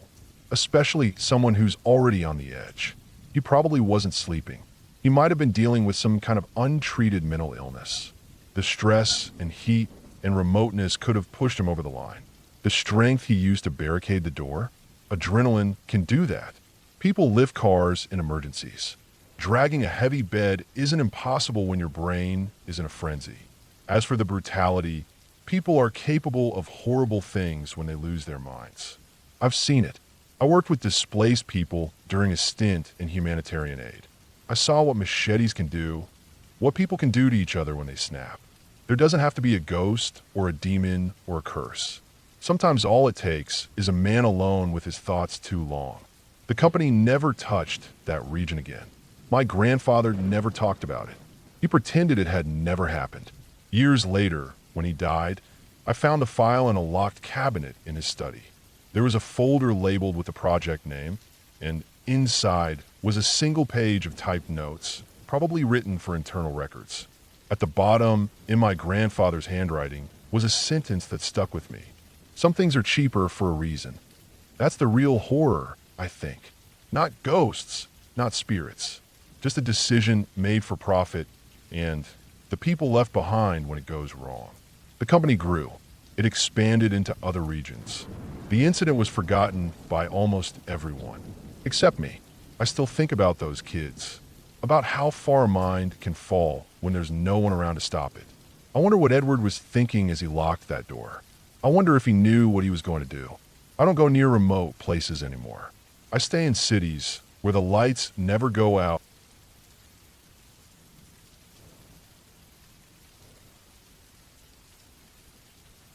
When I was in elementary school, my parents decided to add on to our house. We lived in a small, two-story colonial home in the South, one of those older houses that still creaked when you walked across certain spots on the floor. The kind of house with narrow hallways, low ceilings in some rooms, and drafty windows that let in the heavy, humid air during summer. The house was built to be historically accurate. At least that's what my dad would say when people asked why we didn't modernize it. We had softwood floors that were over 200 years old, wide plank boards with deep grooves and dents that couldn't be sanded down without losing their character. The walls were painted in muted tones, cream, dull yellow, soft green, because those are the historically accurate paint colors. My mom loved that kind of thing. By the time I was 9, we had lived in the house for several years, and with my younger sister just starting to walk and my brother getting older and needing space of his own, the house had started to feel cramped. That's when my parents started talking about adding on. The plan was to build a large room off the back of the house, sort of a sunroom and living space combined, with a second floor above it for an extra bedroom and bath. They also wanted to open up the kitchen and knock out a few walls to make things feel less closed in. My parents were excited. They talked about open shelving, a walk-in pantry, a little reading nook by the new windows. It felt like a big deal. At the time, I thought it was mostly exciting because I'd get to climb through drywall and watch men use loud machines. That's about where my interest stopped. My parents hired an architect and a contractor pretty quickly. I don't remember the architect's name, just that he had glasses and a clipboard and would pace through our backyard in the afternoons, drawing on paper that always seemed to blow in the wind. The contractor was a guy my dad found through some recommendation. He was older, heavy-set, and always wore a short-sleeved button-down shirt that clung to his back with sweat. His crew started showing up within a few weeks, unloading trucks full of wood, power tools, ladders, sawhorses, and stacks of drywall. For a while, it felt like things were actually happening. But that didn't last. Almost immediately, there were problems. My parents wanted everything to match the style of the original house. They wanted the same trim profiles, the same style of windows, and most of all, they wanted all the new wood trim painted to match the rest of the house. The contractor didn't like that. He thought it was a waste. He kept telling my dad that painting the wood would ruin it, that they had paid good money for high-quality wood, and it didn't make sense to cover it up. My dad didn't care. He wanted what he wanted. This went on for months. I remember hearing my dad yelling on the phone at night, pacing the dining room floor, while my mom sat at the table with a notebook full of receipts and printouts. Meanwhile, nothing got done. The workers would show up sometimes, and sometimes they wouldn't. Even when they were there, it seemed like no one knew what they were doing. The same pile of lumber sat untouched in our backyard for months. Tools were left out in the rain. My parents were still paying them some kind of contract that locked them in, but the work wasn't happening. The addition sat there, half-framed, open to the elements. By the end of the year, all we had was a foundation, some rough walls, and mold growing on the inside of the unfinished plywood. After about a year and a half of this, my parents fired the contractor. There were legal threats, but I don't think anything came of it. The architect disappeared, and the house sat half-finished for a while. I remember weeds growing up through the concrete slab and squirrels climbing into the open walls. The house felt strange during that time. We had plastic tarps up in the back hallway where the new part connected, and during heavy rain, water would come through in thick lines, soaking the floor. There was always a smell, something sour, mixed with sawdust and mildew. You'd get used to it, but then forget and walk through it again, and it would hit you in the face like it was new. Eventually, my parents found a new contractor. This time, they found him through someone they trusted, my parents' lawyer, who they knew from church. He vouched for the guy. Apparently, he'd done work on the church building itself and was known for being honest and organized. His name was Mike. He came with a small team, and most of them were also from the same church. They were clean-cut, polite, wore matching shirts, and actually showed up when they said they would. My parents were so relieved. Mike didn't argue about paint or trim. He just got to work. Because we lived in the South and the summers were brutal, my mom made a habit of offering the workers drinks and snacks. She was always the type to go out of her way for people. I remember her sending me outside with lemonade in plastic cups or ice water in pitchers with slices of orange floating in them. She'd bring out cookies on paper plates and napkins tucked under the cups so they wouldn't sweat onto the porch. I didn't mind. At 9, it felt fun to be helpful, and the workers were always nice to me. They'd wave, smile, sometimes ruffle my hair, or make a comment about the weather. Most of the time, I'd stand nearby while they took their break and just listen. They talked about football, their kids, what they were doing on the weekend. It made the chaos of construction feel normal. There was one guy I remember clearly. His name was Kenny. Kenny wasn't the contractor. Mike rarely came around, to be honest. But Kenny was sort of the team lead. He was maybe in his late 30s, tall, with tan skin and a scruffy beard. He always wore a baseball cap with sweat rings around the brim and talked with a slow, easy drawl. He was the one who gave directions, who measured things twice, who marked the walls with pencil lines. He was always there. I'd see him from my bedroom window early in the morning, pulling tools out of the truck before anyone else arrived. He was also the one I talked to the most. I didn't think anything of it at the time. He seemed friendly and kind. He'd ask me how school was, compliment my drawings if I brought any outside, and sometimes let me watch while he hammered something in or used a nail gun. He called me kiddo or little helper. I liked that. I liked feeling useful. The work went on for another year or so, but it was different this time. It actually got done. The addition came together slowly but steadily. New walls went up, drywall was installed, the roof was put on, and everything started to take shape. My parents finally had the open space they wanted. The kitchen was redone with subway tile and big white cabinets. The floors in the new part were made to match the old part, same narrow wood boards, but with a finish that looked aged. Everything was painted to match, just like my mom wanted. They even installed a big picture window overlooking the backyard. When the work was done, the crew stopped coming around. My parents paid the final bill, and everyone sort of faded back into their lives. I never really thought about it again, not until a few months later. I remember sitting at the kitchen table one morning while my mom read the paper. It was a Sunday, and the light was coming in through that big new window, warm and golden. I was eating cereal, legs swinging under the chair, and my mom suddenly stopped flipping pages. She leaned forward, squinting at something, then stood up and left the room without saying anything. A few minutes later, my dad walked in holding the paper. He looked angry, but quiet, like he was holding something in. He folded the newspaper under his arm and told me to go play outside. I didn't ask questions. Something about the way his jaw was tight made me listen right away. Later that day, I heard them talking in the dining room. My brother and I sat on the stairs, leaning over the railing just enough to hear. We didn't understand everything, but we caught the important parts. Kenny had been arrested. He was in the paper because he'd just been sentenced. Years in prison for charges of child molestation. Multiple charges. The article said he had a record. He was already on a list of sex offenders before he worked at our house. The contractor, Mike, had never told anyone. My parents had no idea. They had left us home alone with him. Sometimes it was just me, or just my brother. Sometimes we'd both be there, sitting in the living room while the workers hammered away upstairs. The doors were always unlocked. My mom would run errands, come back an hour or two later, and nothing had ever seemed off. But now, knowing what we knew, it didn't feel the same. I started to replay everything. Every time I brought out lemonade. Every time I stood beside him and watched him work. Every time he smiled at me. I thought about the times he'd touched my shoulder or nudged my arm. It hadn't felt strange at the time, but now it did. I started having trouble sleeping. I'd lie in bed and think about all the times I'd been alone in the house with him. What if something had happened? What if it almost did? What if he had tried and changed his mind? What if the only reason nothing happened was luck? I began to notice little things I hadn't before.